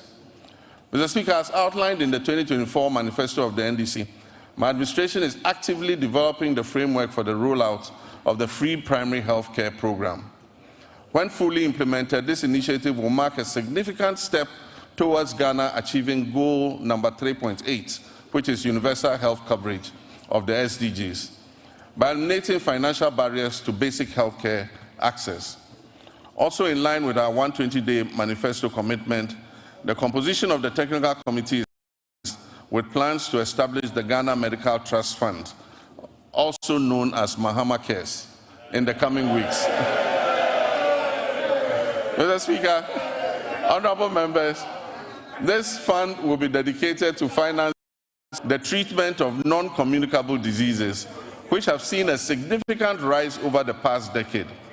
As part of this initiative, the government is committing to allocate financial resources to this project in 2025, with further support to be mobilized from private sector partners to ensure the sustainability of the fund. Once operational, the Ghana Medical Trust Fund, otherwise known as Mahama Cares, will directly address the financial burden of patients who require dialysis treatment, cancer care, and other critical non-communicable disease-related interventions. Together, the free primary health care, which will focus on early detection and prevention and treatment, and the Ghana Medical Trust Fund program, which will focus on relieving the financial burden of treating non-communicable diseases, will help to revolutionize Ghana's healthcare system by improving healthcare accessibility and outcomes and enhancing productivity and well-being across the country. Mr. Speaker, Ghana will become the pharmaceutical manufacturing hub of West Africa. And my previous record in government speaks for itself. When I injected funds into Ghanaian-owned pharmaceutical companies to expand their production capacities. Mr. Speaker, as this exciting phase unfolds under the 24-hour economy initiative, we must strengthen every aspect of our pharmaceutical industry. And this includes the Food and Drugs Authority and the Customs and Security agencies in order to avert the use of fake drugs and the importation of drugs into our country. We await thorough and unbiased investigation into the alleged opioid pill importation into Ghana and other West African countries. The outcome will be shared, and I can assure you necessary action will be to eradicating all forms of discrimination in our society. Our vision is to foster fairness and cultivate an inclusive environment where everyone can engage fully and equally in social, economic, and political life. With my Vice President, the history-making Professor Nana Jane Opoku-Agyeman, we will engage with all stakeholders, including our development partners and civil society organizations, to prioritize gender equality, equity, and social justice. We will establish strong social protection mechanisms and enhance legal safeguards for women, girls, and other vulnerable groups. Our initiative would include enacting comprehensive policies designed to dismantle harmful social norms, to enhance access to crucial resources and opportunities, particularly for young women, and reduce overall vulnerability within our society. Mr. Speaker, to take a moment and this House for your unwavering support and guidance, which were instrumental in passing the Affirmative Action Act of 2024, Act 1121, during the 8th Parliament of the 4th Republic. My government is dedicated to successfully implementing this act to ensure gender equity across the political, social, economic, educational, and cultural spheres. The Ministry of Gender, Children and Social Protection is actively collaborating with relevant stakeholders to guarantee that this act is fully operational, including attaining the 30% target quota for women in political appointments. I'm pleased to report that women currently make of all appointments, and we are diligently working towards reaching the set forth in Act 1121. I'm, however, concerned about achieving gender balance, especially at the local government level. Very few women have mastered the courage to apply for the positions of municipal and district executives. And unfortunately, the few who have courageously applied have been edged out on very flimsy and parochial grounds. It is my hope that the National Constitution Review Conference will clear a pathway for the election of DCEs. The Gender Ministry will then be obliged to encourage and support more women to apply and stand for these elective positions. In our pursuit of empowering women, Mr. Speaker, we'll establish the Women's Development Bank. This will be a specialized financial institution designed to support businesses owned and led by women through the provision of low-interest loans and tailored financial offered under very flexible terms. Consultative processes are underway to ensure the successful launch of this bank. And as part of the 30-day social contract, the Minister for Finance is going to allocate initial funding for the Women's Development Bank coming budget that to this House. Mr. Speaker, we're also implementing measures to expand the Livelihood Empowerment Against Poverty program under our Big Leap initiative.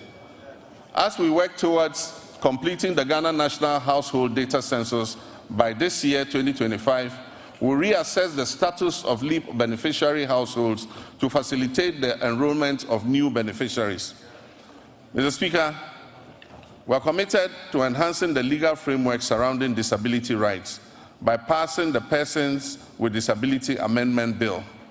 Additionally, we will introduce a legislative instrument to strengthen further the Persons with Disability Act, Act 715 of 2006. We reiterate our commitment to ensuring that individuals with disability have access to tertiary education and equal opportunities to pursue their academic and professional ambitions. Mr. Speaker, the government intends to ensure the implementation of legislation that enjoins public and private employers to reserve 5% of their employment for persons with disabilities. I am aware that a private member was shepherding this bill. Government is going to support that motion in order that 5% of all employment is reserved for persons with disability. Mr. Speaker, Ghana's sports sector. Once again, which was a shining example of excellence within Africa, now finds itself at a very critical juncture. Historically, our nation has been celebrated and has had remarkable achievements in football and athletics. Unfortunately, this is no longer the case. However, recent years have unveiled the structural deficiencies in administration, funding, infrastructure, and talent development. Immediate and comprehensive are imperative to reclaim our rightful place on the global sports stage. Mr. Speaker, we will develop a comprehensive national sports policy to align with international norms.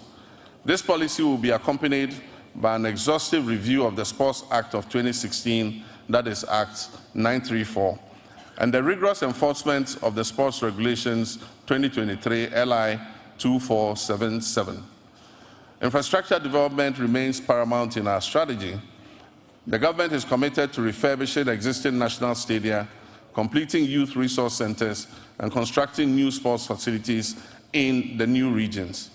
We'll also prioritize community recreational facilities to foster greater participation in sports at the grassroots level. Recognizing the critical role of youth development, we're implementing a significant overhaul of grassroots sports with the establishment of the School Sports Authority. This body will oversee structured inter-school competitions and talent identification initiatives nurturing future sporting champions. Over 60% of Ghana's elite athletes have emerged from these school sport programs.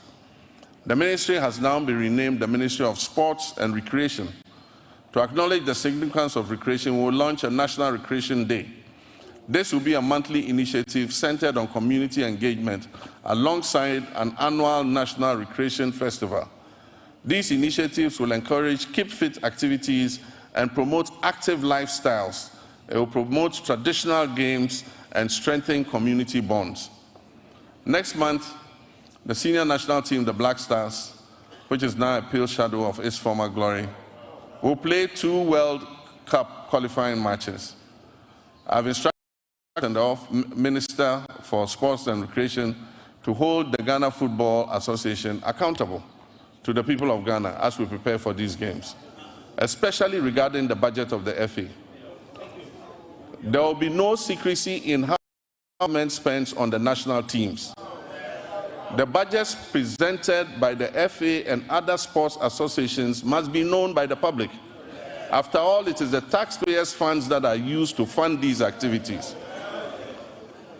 The reduction in government expenditure and waste reduction applies to all sectors of the economy, including the Ministry of Sports and Recreation. Mr. Speaker, tourism, culture, and creative arts remain vital cornerstones of our national development strategy, playing a significant role in job creation, cultural exchange, and economic growth. In recent years, the ministry has launched transformative initiatives to position Ghana as a premier global destination, and this is positive. These positive initiatives aim at countries' rich cultural heritage, natural beauty, and our dynamic creative sector. Our flagship initiative, the Black Star Experience, aims to establish Ghana as the gateway to Africa for the global diaspora, featuring thoughtfully curated cultural, historic, and creative arts experiences in collaboration with the private sector, diplomatic missions, ministries, departments, and agencies. Our aim is to position the Black Star Experience as a uniquely Ghanaian tourism brand. The Pan-African Month will be a part of the Black Star Experience. It will include street carnivals, a film week, a fashion festival, a food fair, theatrical and drama performances, concert party competitions, and monthly domestic tourism destinations. We will strategically promote meetings, incentives, conferences, and exhibition tourism to our tourism offerings. Ghana's peaceful and democratic environment positions us as an attractive hub for international summits, business conventions, and high-profile gatherings. We must capitalize on this unique advantage to maximize our benefits and strengthen our reputation as the country that is closest to the center of the world. We're also committed to revitalizing the Accra Marine Drive project, a significant urban redevelopment initiative which was designed to transform approximately 241 acres of Accra's coastline into a vibrant tourism and economic hub. Although the cabinet approval for this vital project was achieved during my presidency in 2016, progress has stalled. We will reassess the work completed and take decisive action to bring this all back on track. We will develop the Osu Castle, the former seat of government, and the area around it as a tourist attraction. It will have a pedestrian precinct with arts and craft markets, jewelry and gold markets. This approximate 22-acre land will become a destination for tourism. Mr. Speaker, our road network is the cornerstone of our nation's infrastructure, facilitating over 90% of the transportation of goods and services across this country. This vital network is critical in supporting agricultural growth by linking farmers to markets, lowering transportation costs, and ensuring quicker access to essential supplies and services. The resulting interconnected benefits foster a vibrant economy and enhance the livelihood of countless of our citizens. Mr. Speaker, while the previous government claims about achieving unprecedented milestones in the road sector, available evidence does not support its assertion that it constructed over 13,000 kilometers of new roads. Instead, it has perpetuated a narrative that presents road maintenance and rehabilitation efforts as new construction projects, misleading the public about what has been achieved. The proportion of poor roads has increased, especially in urban centers, where the number of roads in disrepair surged from 46% in 2015 to almost 60% by 2021.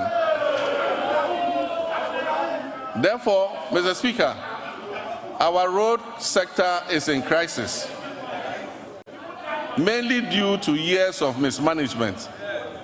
As many as 85% of awarded contracts in the road sector have stalled, and the contractors have stopped work due to non-payment, and most of them have packed their equipment off-site. Mr. Speaker, as of December 2024, unpaid bills owed to contractors in the sector exceeded 20 billion Ghana cedis for work that had been carried out between 2018 and 2024.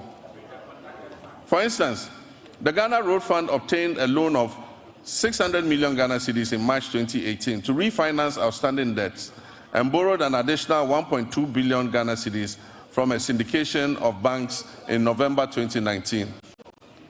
Alarmingly, upon assuming office, the Ghana Road Fund still had outstanding payments, including some as low as 2,000 Ghana cedis, dating back to 2018.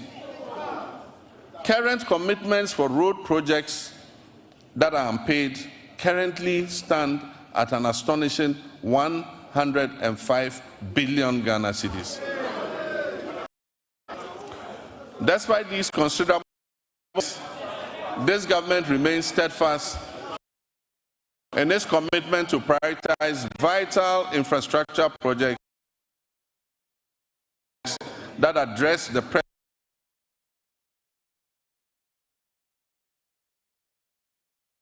pressing backlog of poor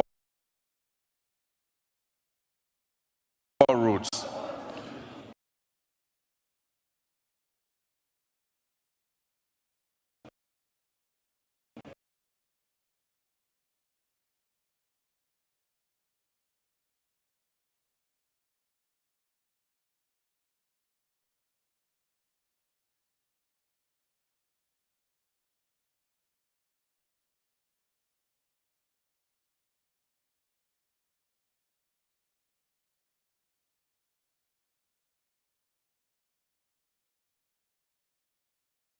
In the procurement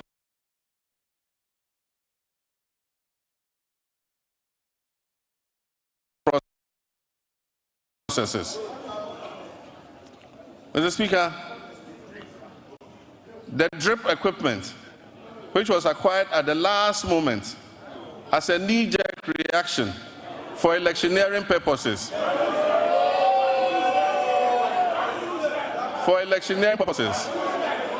will be reorganized into regional mobile maintenance units to provide emergency road works in the regions.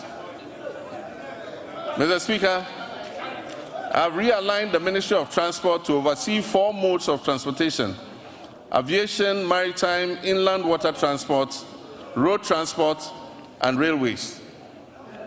The government will commission a feasibility study to develop coastal water transport services. This initiative aims to promote alternative modes of transport and ensure their integration into under the National Transport Policy.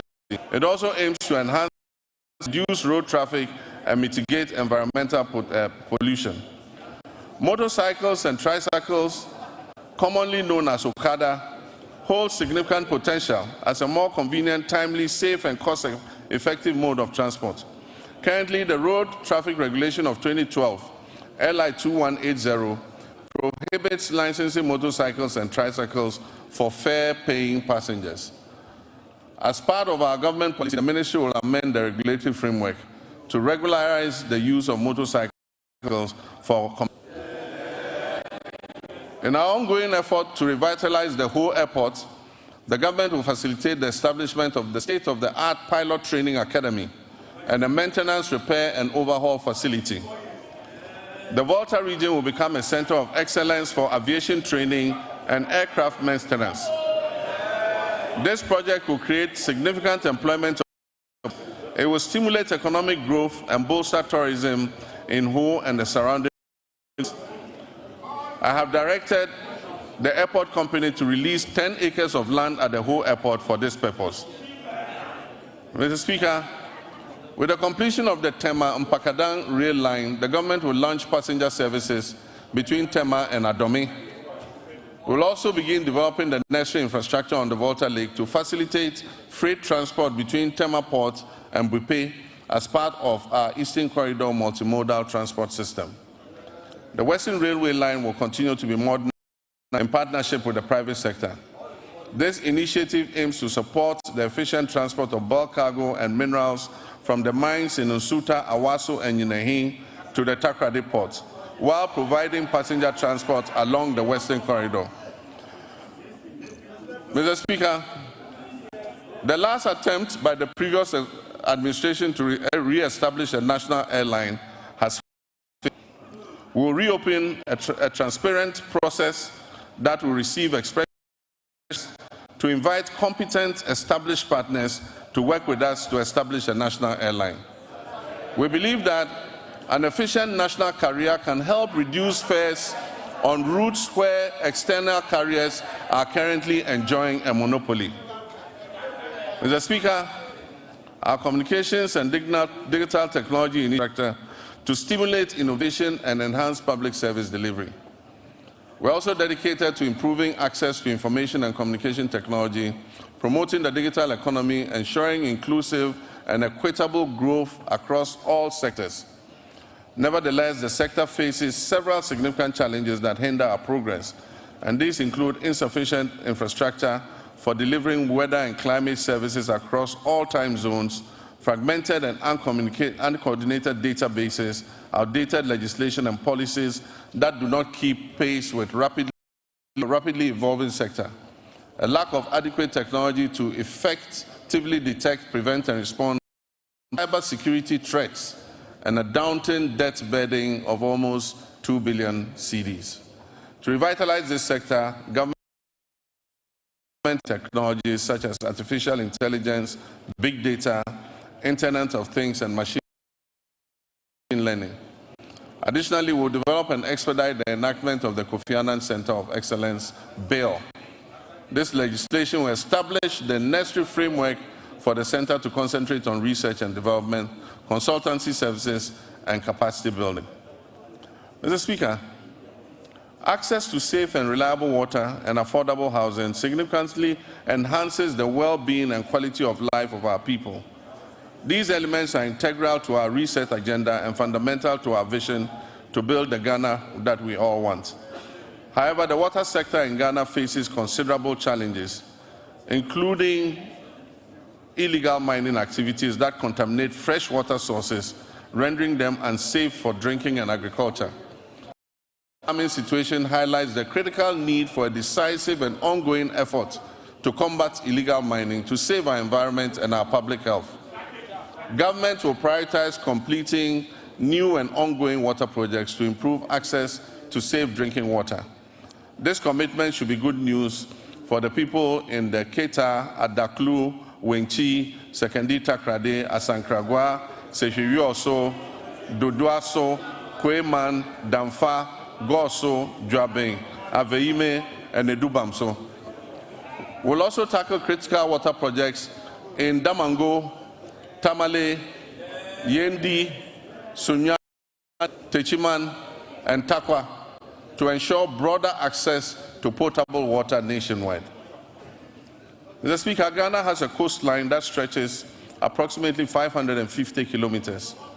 2/3 of this coastline is threatened by tidal wave erosion, which impacts nearly 30% of the population. Rising sea levels have exacerbated vulnerabilities in coastal areas, leading to flooding, habitat loss, and community displacement.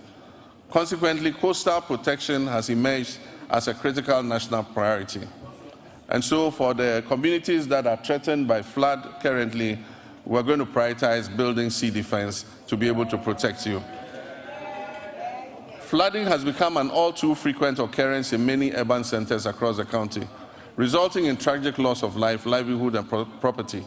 This scenario underscores the urgent need for sustainable solutions to address these pressing challenges. Drainage systems are inadequate. They are worsened by careless waterway construction and obstruction, and the relentless encroachment on wetlands and floodplains. To tackle these issues, we have to explore alternative sources of funding to support essential drainage works, desilting, flood control, and coastal protection. Mr. Speaker, the quality of life of any nation relies significantly on a well-regulated and efficient housing market that guarantees access to decent homes. Our housing deficit is estimated at over 1.2 million units, and this has been the situation for many decades. High costs associated with land acquisition, construction material, and access to financing have made home ownership unattainable for many, primarily affecting vulnerable populations and contributing to the rise of slums. This government is steadfast in its commitment to complete all ongoing housing initiatives, beginning with the LME Affordable Housing Project. We'll also implement a low-cost social housing project supported by a district housing scheme. This project aims to remove the financial barriers to home ownership. Workers in the formal sector, public or private, who have about 15 years before retirement, can purchase and own a house in cedis and have the cost deducted monthly from their salaries until the house is fully paid up. Illegal mining, commonly known as galamsey, has inflicted tremendous harm on our forests, leading to significant land degradation and pollution of vital water sources. This reckless activity threatens Ghana's environment and public health. Mr. Speaker, I'm sad to report that presently 44 of the country's 288 forests have been impacted, an area that is alarmingly equivalent to approximately 8,000 football fields has been completely destroyed. Mr. Speaker, the pollution levels in major rivers within the southwestern basin are critically high, with turbidity levels far exceeding possible units. To combat this urgent crisis, we're implementing a proactive approach that includes robust and impartial law enforcement, meaningful stakeholder engagement, and the creation of alternative livelihoods for our citizens involved in Galamsey. We're expanding the Minerals Commission regional offices to strengthen their regulatory oversight. We will establish a framework that categorizes mining activities into small, medium, and large scale, each with its tailored regulations. Mr. Speaker, we will establish a gold board, and we're in the process of doing it. Legislation will come to this House shortly. This gold board will ensure effective governance of the gold industry. At the same time, we wish to take advantage of Ghana's salt production capacity to place it as a central export commodity under the African Continental Free Trade Area. We will also seize opportunities presented by the global shift towards net zero emissions to related to critical minerals such as lithium. The anticipated development of the integrated aluminium and iron industry will significantly increase the value of Ghana's natural resources. In our commitment to restoring degraded forests, we will launch the Tree for Life restoration policy and the Blue Water Initiative, which will transform mined-out areas into ecological recovery zones. This ambitious afforestation program aims to establish more than 50,000 hectares of new plantations and undertake 5,000 hectares of enrichment planting annually. We'll also implement public sensitization campaigns to foster sustainable forest management practices and uphold the Wildlife Resource Management Act. We're going to involve school children and the general public in tree planting and tree growing.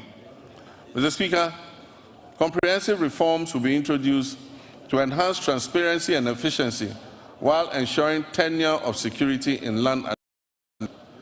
Climate change remains a pressing concern for Ghana and the global community. To meet our climate mitigation targets, Ghana has allocated 24 million metric tons of its carbon budget, totaling 64 million metric tons of carbon for authorization under Article 6 of the Paris Agreement. We've successfully authorized 3 projects which are poised to reduce 5.2 million tons of our carbon emissions. In line with our manifesto, we are committed to strengthening institutional and human capacity through necessary adaptation and mitigation measures to bolster resilience in critical sectors such as agriculture, forestry, energy, and water resources. We also pledge to align our national policies with international efforts to limit global warming to 1.5 degrees centigrade by 2050 and promote a fair and just transition to renewable energy sources. Mr. Speaker, we stand on the cusp of making the history of a country that prioritizes transparency and accountability as key elements of governance. During my campaign for president, I pledged, as captured by the NDC's 2024 manifesto, to take a strong stance against corruption. Mr. Speaker, we must end state capture. Mr. Speaker, we must end the purchase of state and public assets, such as land and other immovable assets, by members of the political class. Mr. Speaker, I pledge to fight corruption head-on by implementing Operation Recover All the Loot, ORAL.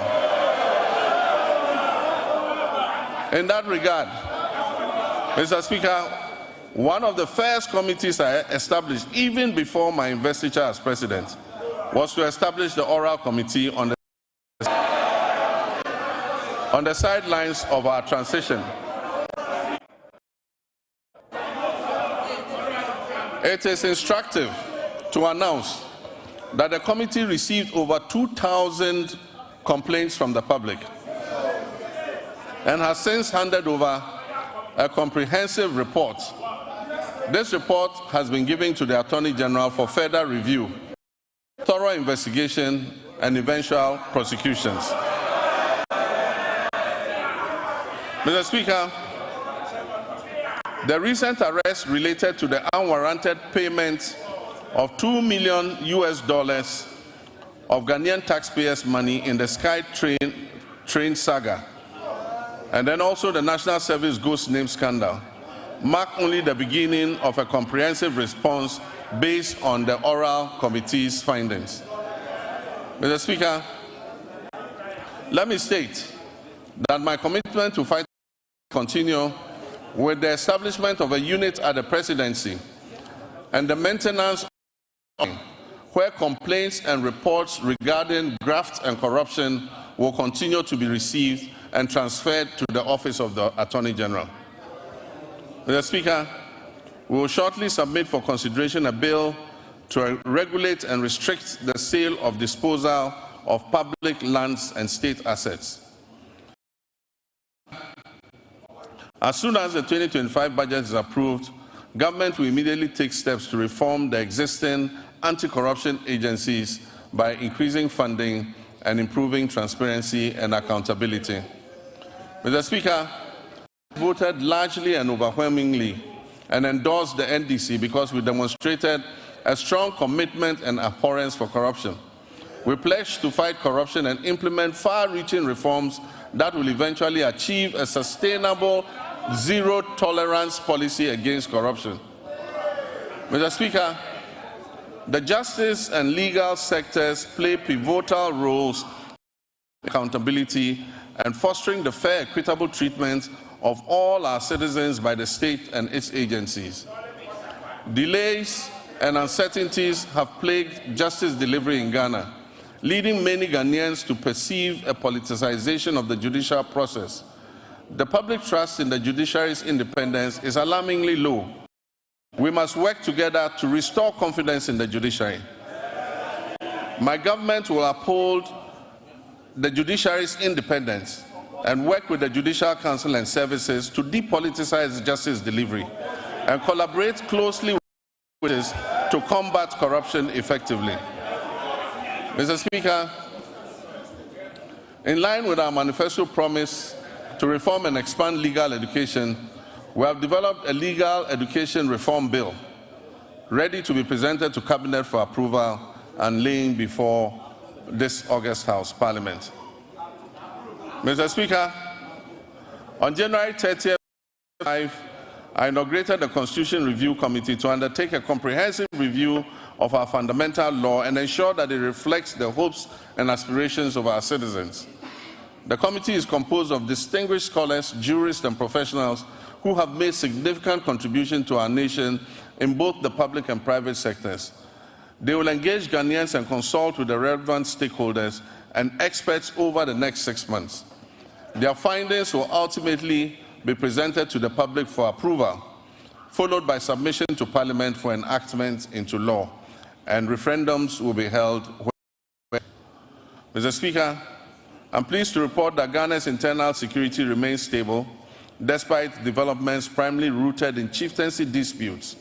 We firmly believe that even amidst conflict, it is essential for our citizens to coexist peacefully and seek amicable resolution to these disputes. We will initiate comprehensive reform across all security agencies to strengthen our safety and security. One area that has garnered significant public scrutiny is the recruitment process within our security forces. Accusations of politicization, favoritism, protocol, and selectivity have been prevalent. Let me assure you that we are committed to changing that narrative and fostering a more transparent and equitable recruitment policy so that all our young people who wish to serve in these services have an opportunity to do so. We are dedicated to enhancing the capabilities of the Ghana Police Service, the Ghana National Fire Service, the Immigration Service, and the Narcotics Control Commission, the Customs Division of the Ghana Revenue Authority, and all investigative bodies operating under the Ministry of Interior.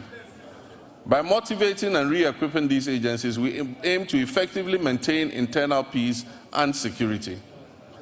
Mr. Speaker, I want to reaffirm this government's unwavering commitment to prioritizing the and well-being of our brave men and women in uniform who sacrifice daily to uphold law and order and secure our nation's peace. We will invest in adequate equipment and suitable accommodation for our security personnel. As Commander-in-Chief of the Armed Forces, I want to emphasize our determination to strengthen our democracies. This is particularly true given the troubled proliferation of military-grade weapons that have fallen into unauthorized hands. These weapons pose a significant threat to our national security and our constitutional democracy. They endanger Ghanaians and potentially exacerbate existing conflicts such as chieftaincy disputes, and in many cases fall into the hands of armed robbers. Since taking office, we have pursued a responsible approach to account for these unregistered weapons while maintaining stability within the security apparatus. I'm pleased to report that we've made substantial progress and are committed to ensuring that for this situation are brought to book. In our efforts to safeguard our citizens, Mr. Speaker, to safeguard our territory, to maintain our democracy, we remain vigilant against the threat of violent extremism and terrorism. Therefore, we are resolute in enhancing our defense mechanisms through diplomacy, counterintelligence, information sharing, infrastructure development, and the acquisition of appropriate technology. Achieving a stable and secure nation necessitates the motivation of our uniformed personnel. Currently, the Ghana Armed Forces has a housing shortfall of over 17,000 units, and we recognize that the inadequate state of barrack accommodation needs to be addressed promptly. In addition to housing, we'll prioritize improvements to rations and fuel supplies for our security forces. Quality healthcare is another critical aspect of motivating our armed forces. As we work to expand and improve the 37 military hospital, complemented by the recently restored oxygen plant, we remain committed to the delayed Afari Kumasi Military Hospital, which is still a top priority for my government. The goal is to complete and operationalize this facility before the end of this year. Mr. Speaker, like many other state institutions under the previous administration, the Ministry of Defense is burdened with approximately 3.7 billion cedis in debt, a figure that continues to grow as new and undisclosed debts are uncovered. However, the demands of our Army, Navy, and Air Force continue to rise, necessitating the need for modern platforms for effective operations. Despite these financial challenges, I am confident that the Ghana Armed Forces possesses the human resources necessary to revitalize the defense industry's holding corporation, which can support the government's efforts. DHOC, which was begun under the late President John Evans Atta Mills of blessed memory during my tenure as chair of the Armed Forces Council, is essential for fueling Ghana's industrialization drive, which is aligned with our 24-hour economy initiative. Although DHOC has expanded, it's yet to be fully optimized to deliver the returns needed for the Ghana Armed Forces and our nation. I've tasked the Minister for Defense with incorporating innovative and significant private sector participation into DHOC's operations to harness its considerable potential for economic growth. Mr. Speaker, Ghana's strong international reputation was reaffirmed by the historic participation of foreign leaders during the swearing-in of the President, myself, and Vice President Nana Jane Opoku-Agyeman on January 7, 2025. Mr. Speaker, it reflects the confidence our country's stability and democratic progress has engendered in the international community. Ghana remains committed to its Pan-Africanist ideals, non-alignment, democracy, and global cooperation, and the rule of multilateralism, and a policy of friends to all and enemies to none. We'll continue to cultivate diplomatic ties based on mutual respect and shared values. Mr. Speaker, Ghana is open for business. Our policy on economic diplomacy focuses on export diversification, foreign investment, and job creation. A new blueprint and delivery unit at the Ministry of Foreign Affairs with clear performance indicators will be launched soon to ensure foreign engagements yield tangible benefits for our people. Because of emerging security threats, especially on our borders, Ghana is committed to security initiatives, particularly in the Sahel region. We'll maintain a continuous engagement with our Sahelian neighbors and Government will also revamp the labor administration institutions in the country. Will promote social dialogue and foster harmonious relations among stakeholders. In the coming months, the National Tripartite Committee, led by the Sector Minister, will organize a national labor conference to discuss pertinent issues affecting labor and employers. The recommendations are expected to influence and shape government's policies and programs in Ghana.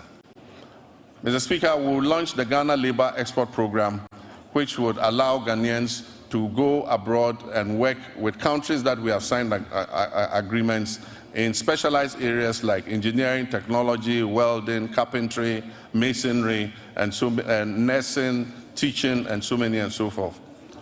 The government will maintain strict fiduciary responsibility for the operation of the National Pensions Regulatory Authority and the Social Security and National Insurance Trust. This year, the NPRA will fully internal operations and the pension industry will be regulated. This is critical to safeguarding the growing pension fund assets. As part of measures to increase pension coverage in the informal sector, currently stands at only 11%. The government will implement an informal sector pension inclusion initiative to increase participation in micro pension schemes. Decentralization has been at the heart of our government system, yet key players in the process, such as assemblymen and women, often face an inadequate compensation. Mr. Speaker, I did promise to pay modest allowance to our assemblymen and women, and I'm committed to keeping this promise. The Honourable Minister, when he presents the budget to this House, would have a provision for allowances for assembly members. Mr. Speaker, I have just unveiled the state of the nation as I came to meet it. I've also disclosed several measures that I intend to address the challenges we have inherited. Nonetheless, no matter how well-intentioned our efforts to reset our economy are, they will not yield the desired outcome without the support of the people of Ghana. And so, to my dear countrymen and women, you have clearly and unmistakably expressed your displeasure with the poor governance and corruption that has existed in the past. Mr. Speaker, some of our did so even at the peril of their lives, just as our 28 February Crossroads shooting national heroes did in the Gold Coast. May all such martyrs of democracy, those who have died in the process of elections and in the process of just exercising their civil rights, may they rest peacefully in the bosom of the Lord. Mr. Speaker, we will, as I promised, investigate these deaths and we will provide appropriate compensation to the families of those who have during the elections. My brothers and sisters, you gave me a compelling mandate that leaves no one in doubt about your expectations of me and my government. The vision to generate new and well-paying jobs through the 24-hour economy initiative. The arrogance of power that you so much abhor will be a thing of the past. I will enforce and demand the highest standards of performance from those who have chosen to work with me in the circumstances of our country. I'll publish a code of conduct that they will be strictly made to abide by. Mr. Speaker, it would be remiss of me if I didn't admit that the entire economic value chain is currently in the internal ICU, in the ICU. As I recall mentioning a few intensive care units, as I recall mentioning a few years ago when we were still in opposition, the economy is even worse than we had envisaged. But this gives us ample opportunity to be innovative in our efforts to resuscitate it. And so what are the key takeaways for the people of Ghana? One, that we shall fight corruption effectively. Two, that we shall run of no more than 60 ministers.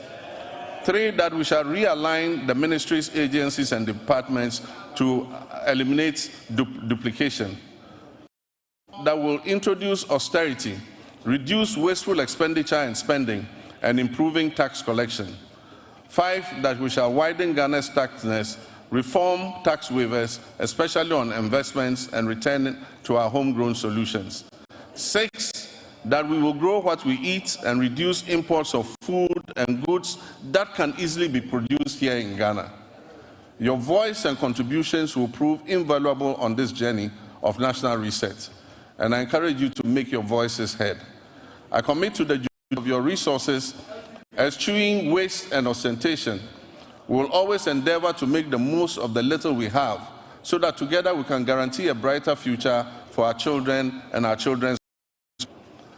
Though the state of our nation now may appear bleak and the task of addressing it may seem daunting, nothing should stop us from achieving our goals as we set our minds to it.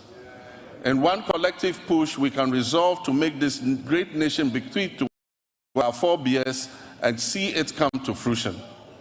Mr. Speaker, Ghana's economic challenges are not insurmountable.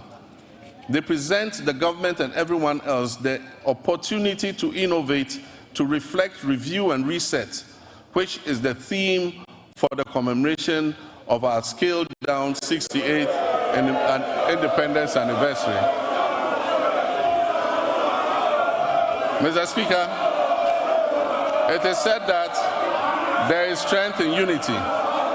Ghana's strength lies in its people, its young and energetic youth.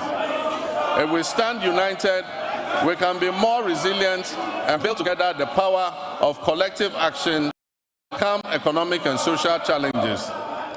Every Ghanaian, regardless of political affiliation, background, or status, has a responsibility to play a key role in nation building and work towards a complete reset of our country.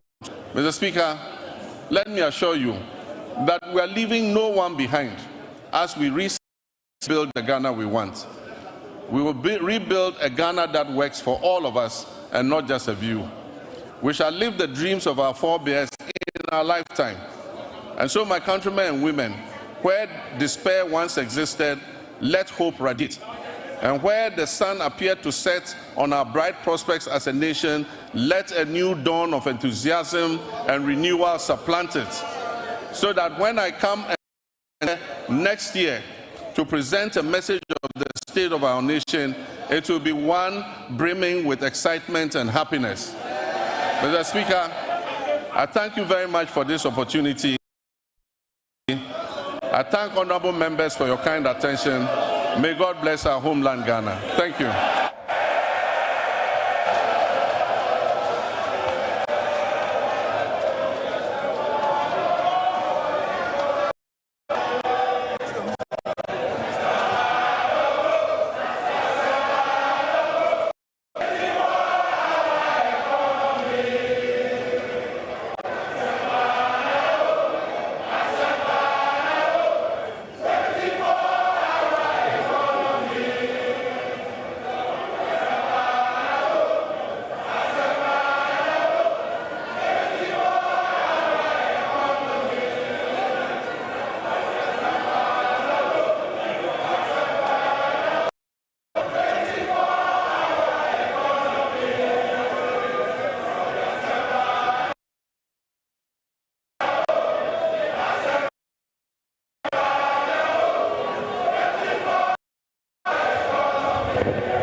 members, please resume your seat.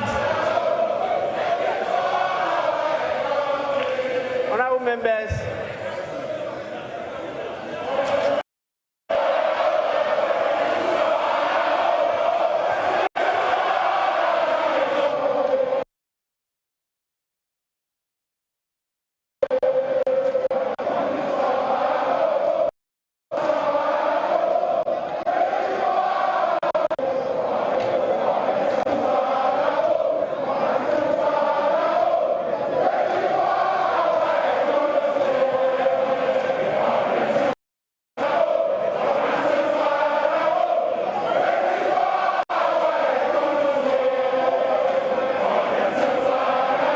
CLOG TV's special coverage of the State of the Nation's address delivered by President John Dramani Mahama in Parliament, and that was, quite a lengthy one, insightful one actually, and jotted down some takeaways from the statement made by the president. Earlier, we were discussing, our expectations as to what we expect to hear from the president, and shortly we will get into that kind of discussions. But you should be reminded that the phone lines are still open, and so you can call to tell us if your expectations have been met. If they haven't, you can also tell us as well. The president made mention of the fact that he's going to touch, or he touched on some salient sectors, that is education, transport, road, infrastructure, health, corruption, galamsey. I mean, every salient point that needed to be discussed or touched on, the president did that. And here in the studio with me, I have Clement, still, ready to give us his take on the statements made by the president. Clement.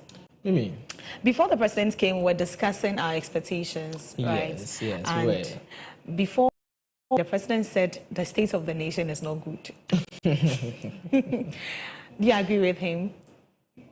He's on grounds. No. He knows what is really happening. So if he has come out to say that what he inherited was not really good, I think. Right. Let's take a look at what the Speaker of Parliament, Right Honorable Abang Bagbin, has to say. In accordance with Standing Order 72, Rule 4, I convey to His Excellency the President the gratitude of the House for the address. Honorable members, again, in accordance with the practice of this House, a formal communication will be forwarded to His Excellency the President after the House has thoroughly debated this address. So you will soon have your say. In accordance with the standing orders of the House, I want to know from the Majority Leader any indication regarding adjournment of the House. In other words, Honorable Leader, can you move for an adjournment?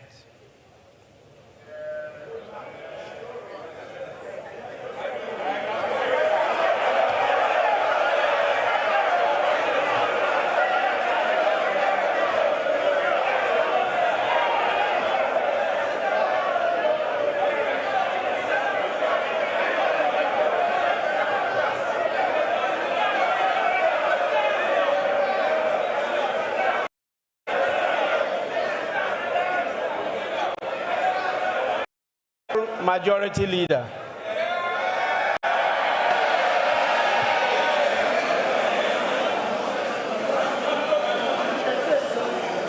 Thank you. Thank you very much, Right Honorable Speaker. Right Honorable Speaker,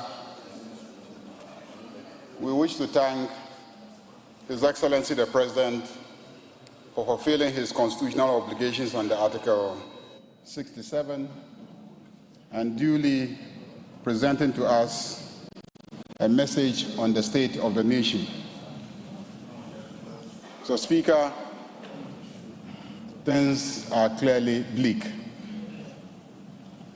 So, Speaker, I see on this side of the House my colleagues in black.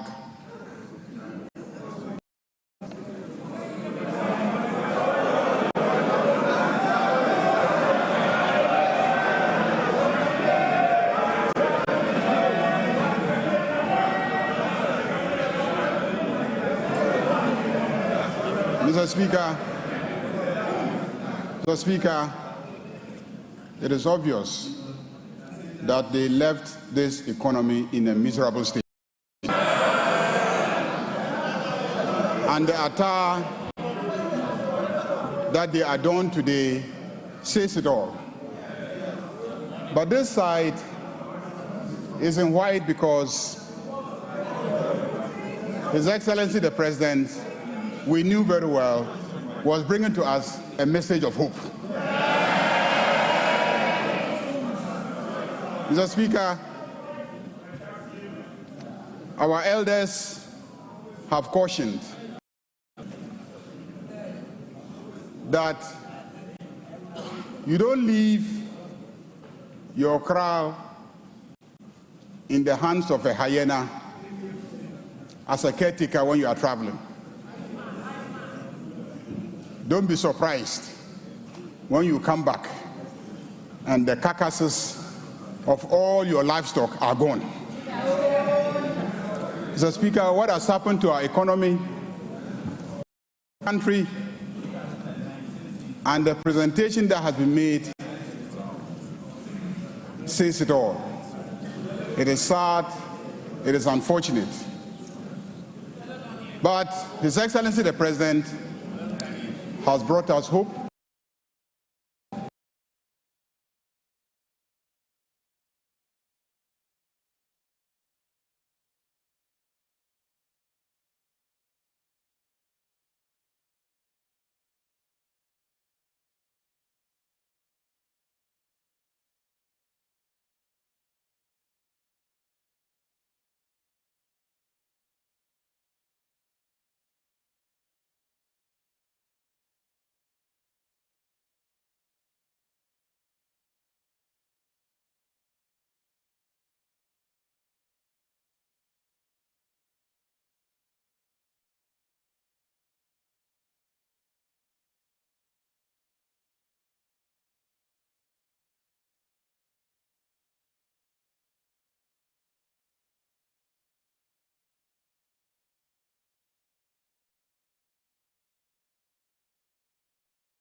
For the cut, we have a little bit of, interpreted what they are wearing. Yeah. And I would say for the minority costume, he might view from his own perspective, but I would have wished. Okay, so let's go back to Parliament. Of the minority, congratulates His Excellency the President.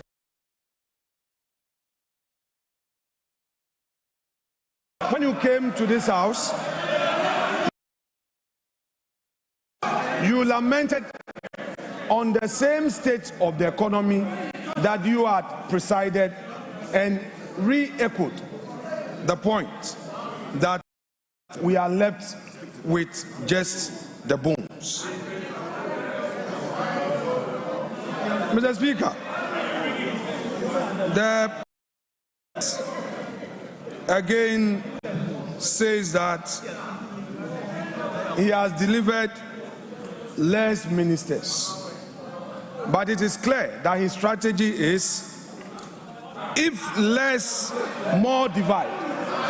You have appointed few ministers, but more and more and more presidential staffers and more committees.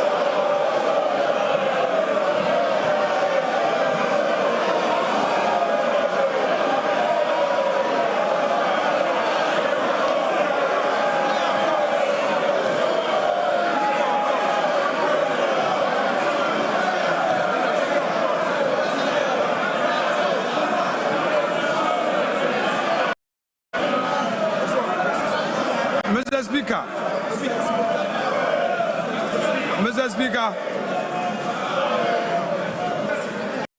the President again. Honorable members, please. The President again came to this House with a familiar story, the usual lamentations. He packaged it in a language as though we have a new beginning. Mr. Speaker,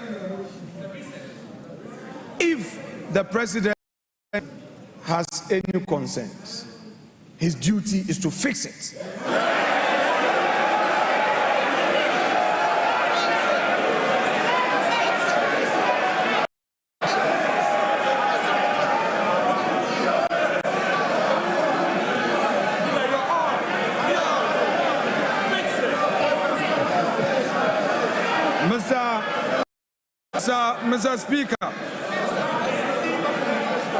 Mr. Speaker, His Excellency, the President,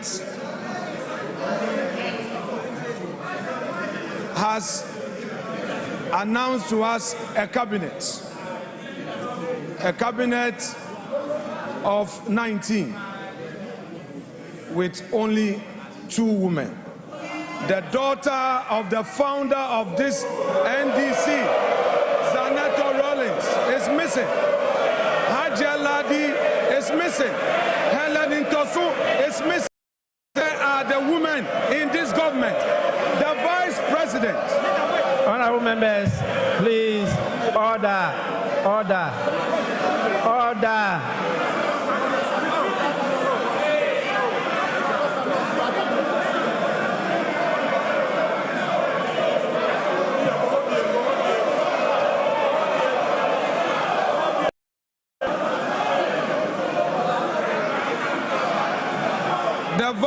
The Vice President is part of the government, and we are seeing only 2 women in cabinet, and the Vice President is sitting there. In percentage terms, we have only 10% of women in cabinet.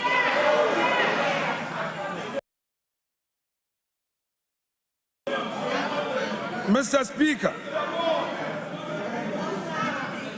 the President again, as part of his lamentations, is telling the nation that through some arrangements, they are able to do 2 things: pay domestic bonds that matured, and then also they have successfully done some financial engineering to pay some energy sector debts to keep our lights on.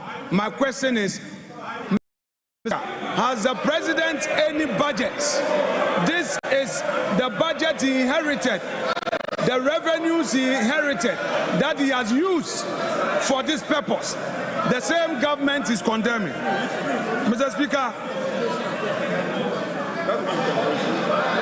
he is unemployed, but what he has forgotten, that in his administration, in less than 100 days, all we know is sack them, sack them, sack them, dismiss her, dismiss her, dismiss her. Mr. Speaker,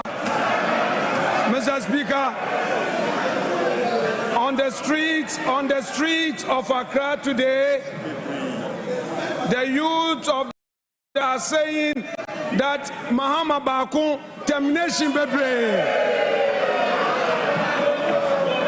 Mr. Speaker, we are happy to hear from the President that he is going to launch the Nkokon Kiti. We are happy to hear this, but we are curious because only yesterday we heard of a confirm. Mr. Speaker, the president talked about the school feeding program. In his submission on the school feeding program and the status of it, he said that they are now feeding the children well. What he didn't say was that at the time he assumed office, the previous government had paid every single one of the caterers.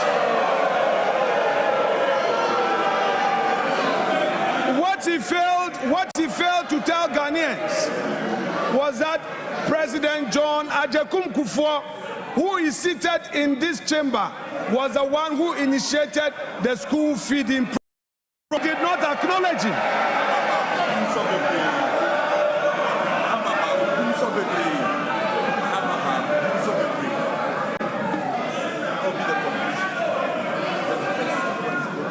Mr. Speaker, what are we seeing in this government?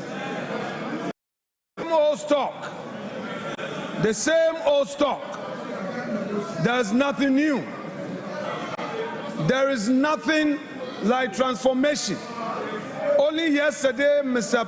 Speaker, the youth of the NDC besieged the headquarters of the NDC demanding for jobs. Where are the jobs? Mr. Speaker,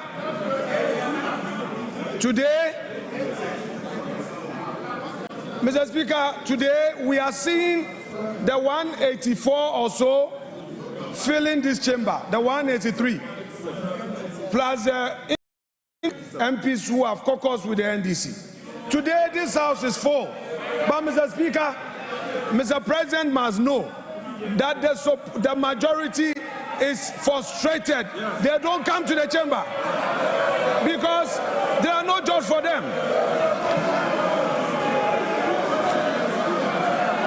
Mr. Speaker,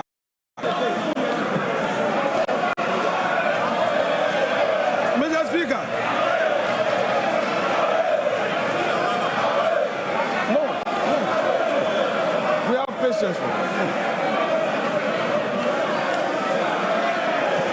Honorable members, please. Honorable members,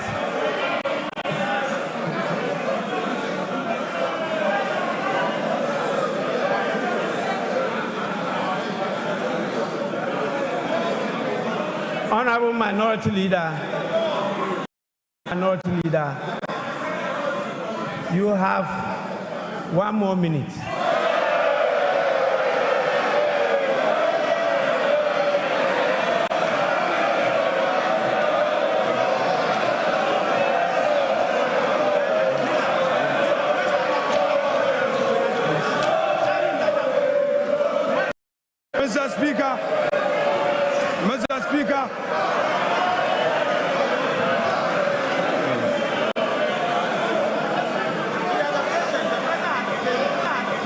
Mr. Speaker, when Akufo-Addo was here on his last SONA, Akufo-Addo had patience for Emmanuel Ama Kofi-Boa to speak. Mr. Speaker, there must be patience for the minority side. I cannot be limited, Mr. Speaker. Let me finish.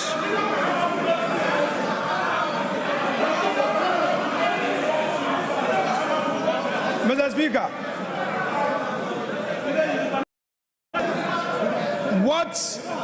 what we have heard today fails to acknowledge the strides made in the last 8 years. Mr. Speaker, the president failed to acknowledge that he came to meet a peaceful and a stable country. Two, the president failed to tell us that he came to meet a public and civil service that the government, in spite of all challenges, was able to pay consistently. Mr. Speaker, the president failed to tell us that in spite of all the crisis, consistently, the Akufo-Addo government was able to increase wages, and the minimum we did was 11% as compared to his 10%. Honorable Minority Leader, Mr. Speaker, to conclude. Your time is up. Mr. Speaker, to conclude. Honorable members, my attention has been drawn, and I want to draw your attention to them.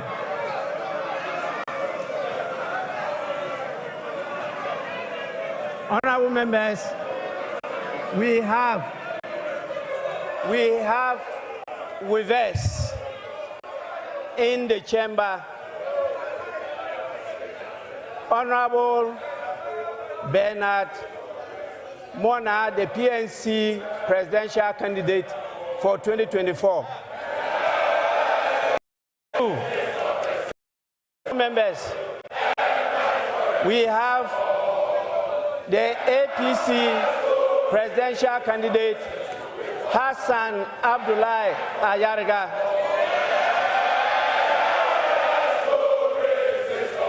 Honorable members, we also have the national chairman of the PNC, Mr. Asaki Samson Awingobit.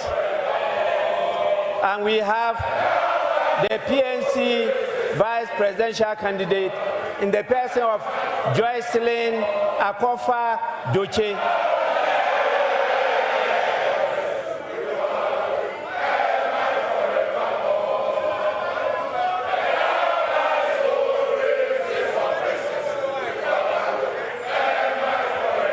Honorable members,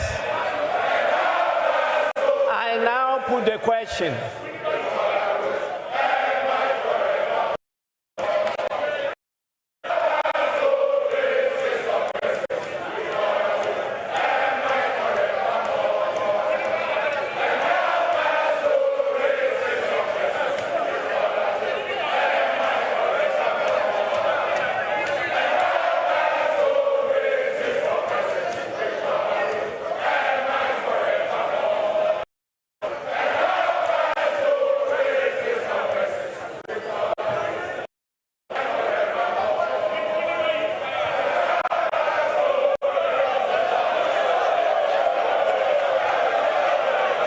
Members, the motion has been moved and seconded. As many as are in favor of adjournment, say aye. As many as against, say no. I think the ayes have it. Honorable members, the ayes have it. Motion. The House is accordingly adjourned till Friday, 28 February 2025 at 10 o'clock in the forenoon. The House is adjourned.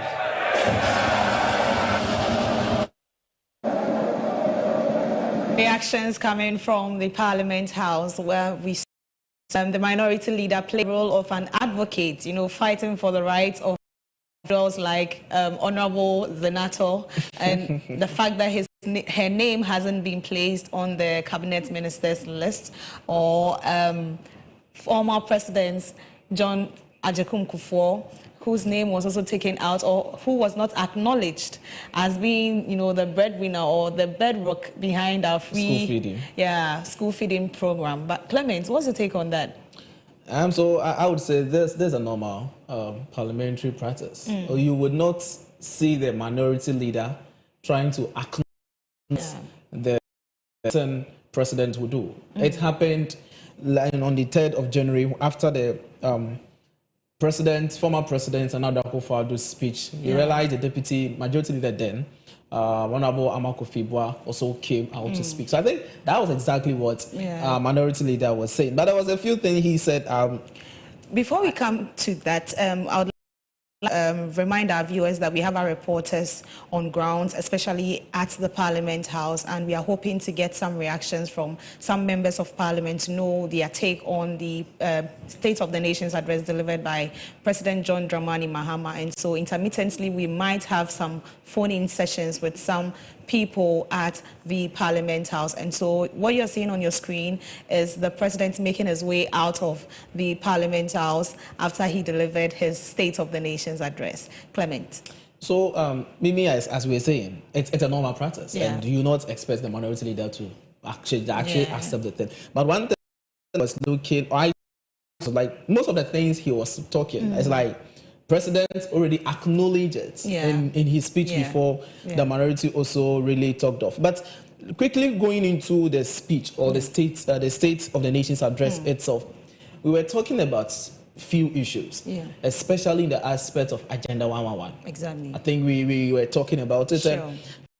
I said that 2 of them has been completed, but per the speech by the president, he said not even one. Is I think you made mention of that. Yes. Not even one is operational, and there's no actual source of funding for this whole project, of which he mentioned almost an amount of $400 million, and it's huge sums of money. That's what has been spent so far. And looking at it, he said one is supposed to cost, I think, about $8 million or $80 million. So if we are doing all this without a major source of funding, then how do we go on as a country? So the president said, yes, he has accepted all these things and they will look into it. Okay, so still on that, the $400 million that was disbursed into this project, according to the president, he thinks that if it was appropriately allocated, we would, be having, I think, about 22 hospitals in operation, completed and in operation, and that was which sums up to the mismanagement issues we were talking about in the health sector. So I think, and I like the way he started it with a preamble that his government was committed to, building a lot of health facilities, and we saw how important those health facilities helped us when we were hit with COVID-19, and that, he believes, made the former government or former president come up with this Agenda 111 in a haste, and I think they did not really set to prioritize our needs, as in terms of health. What do we really need? Are we able to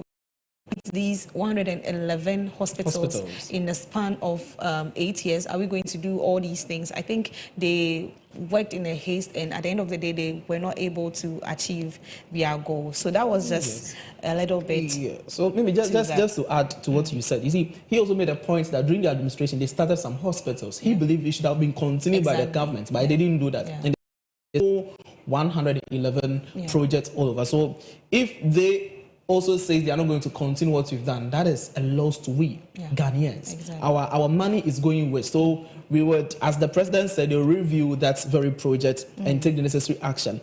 Still on the issue of health, he also made mention of the fact that they'll be having some OBV advance, which is going to be a primary healthcare facility. There's going to be equipment in it so that we get easy access to health at the various centers that we have, and I think it's a good cause. So they should really. And I also liked the fact that he mentioned sanitation. Exactly. Seriously, we were about it, but it is a major cause of our illnesses when we come together as Ghanaians. Sure. Sanitation is causing us a lot, and look at the research that has. We have some people dying out of cholera because we do not keep our environments clean. And I think it boils down to the fact that we as individuals also need to change our attitudes. Exactly. Right? Governments will put in place, but if we do not, adhere to these protocols, if we do not make sure that our environments, communities, or wherever we find ourselves are clean, we'll end up, making the work difficult for the government. And so I was happy when he mentioned the issue of sanitation.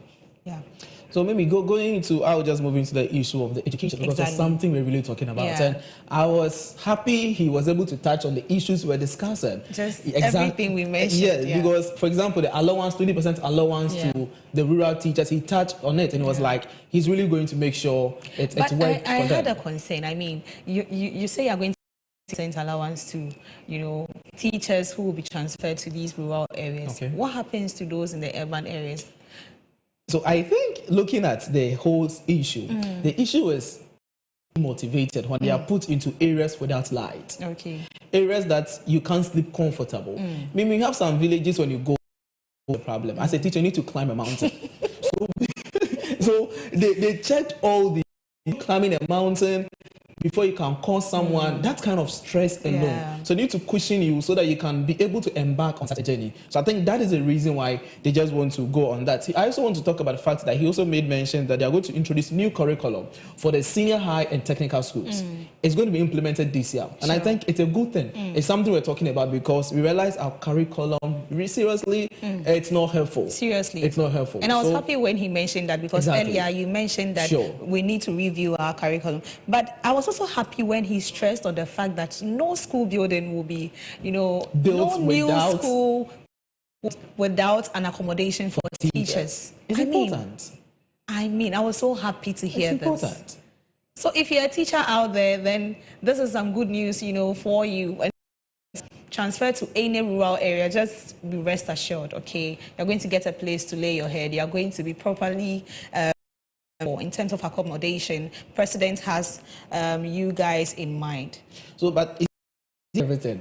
Before we went on air asking something, it shouldn't just be a mere speech. Exactly. We want to see the action being taken. Yes, kasa yen from it. Person will say, "Asamna wakano." Was started so oil hujuma. Yeah. It shouldn't just be like reading to no. Let's see the actions. And I believe they said there are measures in place to handle issues like that. I also think the free tertiary, I think the free first year tertiary has been reviewed. It has been reviewed. So I didn't hear that in. So what he said was they are going to make sure that they have some no fee stress policy. Are going to be made available for tertiary students to get access to student loan. Exactly. Those days it was there, but maybe to get access to the student loan was a problem. Yeah. You go lots of headache. You go to the Nook's office, and today they will tell you a story. The next day they will tell a story, and you see students become so stressed out. Especially those who can afford their fees, they become so stressed up. And it's good he made mention that it's going to be students loan plan. Is going to be a good thing. He also made mention that people with disability, they are going to have free tertiary, and that's long overdue. I don't know why they should be paying fees. That's long overdue, and it's not just about putting them through education, but are we making sure that when they come out of school, they are going to get some form of employment? That's so nice. He also touched on that. He said, in terms of employment for PWDS, they are going to have 5%. Of all employment reserved for such people. Exactly. So when it comes to, let's say, teaching sector or employment in the teaching sector, 5% to be reserved for such people. To employment in the list of the civil service, 5% to be reserved for such people. So I think it's a good thing. It's a good PTA thing. has been reintroduced. It's a good thing. Mimi, those days, you'll be in school and you'll be like, today is PTA, and you'll be one thing bad you did. Your mother's coming, your teacher will tell you. You see that? It puts students on their toes. I don't even know why it was our education, because parents need to get involved in the kind of education their kids are having, and to have a meeting, come to a consensus. What is happening in the school? What is my contribution as a parent? What can I do to ensure that my ward is, well taken care of when he comes to school? You as a teacher, do you have some concerns to relate to the parents? Sometimes we tell our wards to come and, teachers tell wards to come and tell their parents something, and then they get home and all they're talking about. They write it and put it in the bag. You get it. But there should be that face-to-face conversation, interaction, find out from the parents what their needs are, so you, the teachers, can also relay your concerns to them, and everything will be. So I was. President mentioned that as well, and he also said also stressed on the fact that the free SHS will not be cancelled. It will not be cancelled. Why did he emphasize on that? Why did he stress on that? Because in the administration there have been a lot of speculation. Yeah. a lot of things have been said. I remember one interview with one of the media houses. The former finance minister made.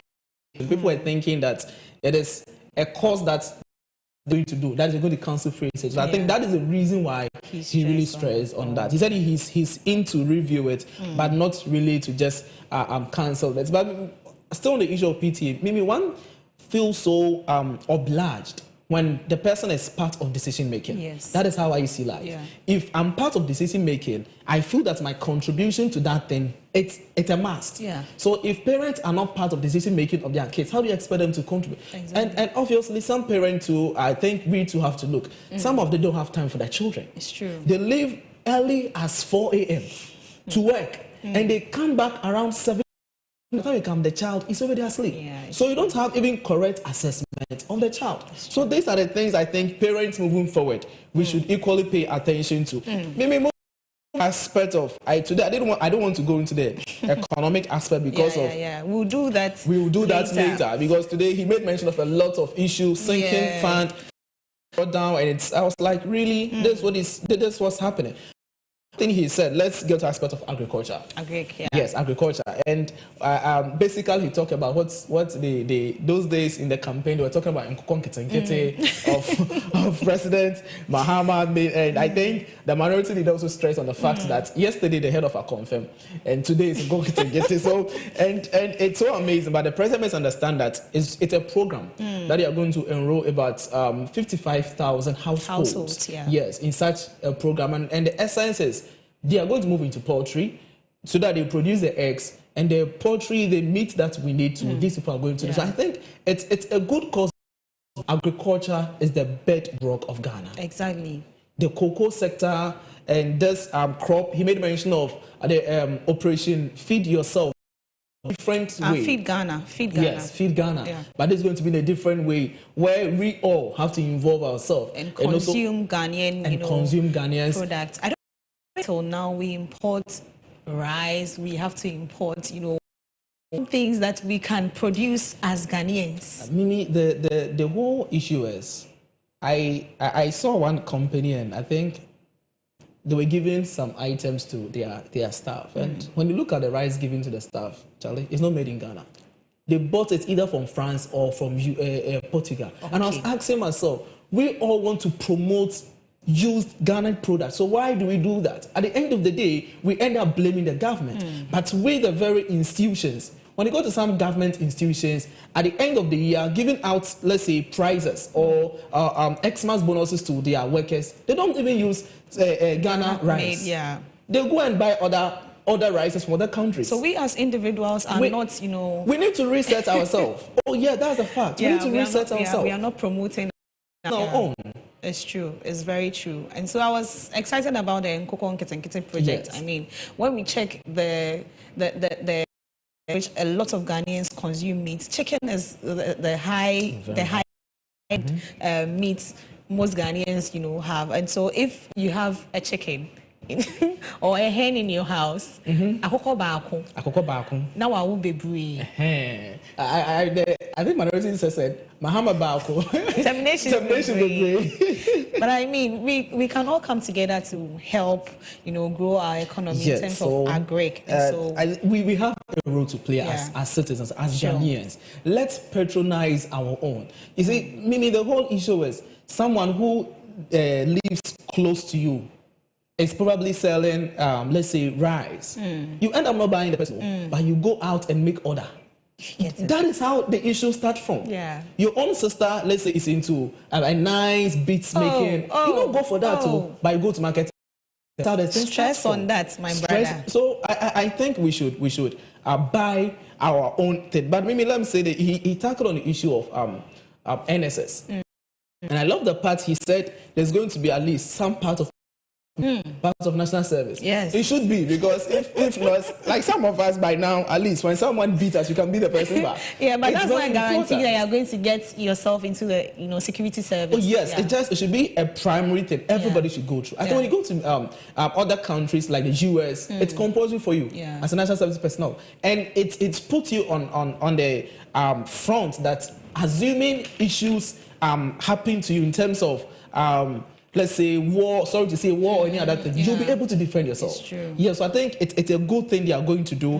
And he also mentioned the fact of the scandal, NSS scandal recently.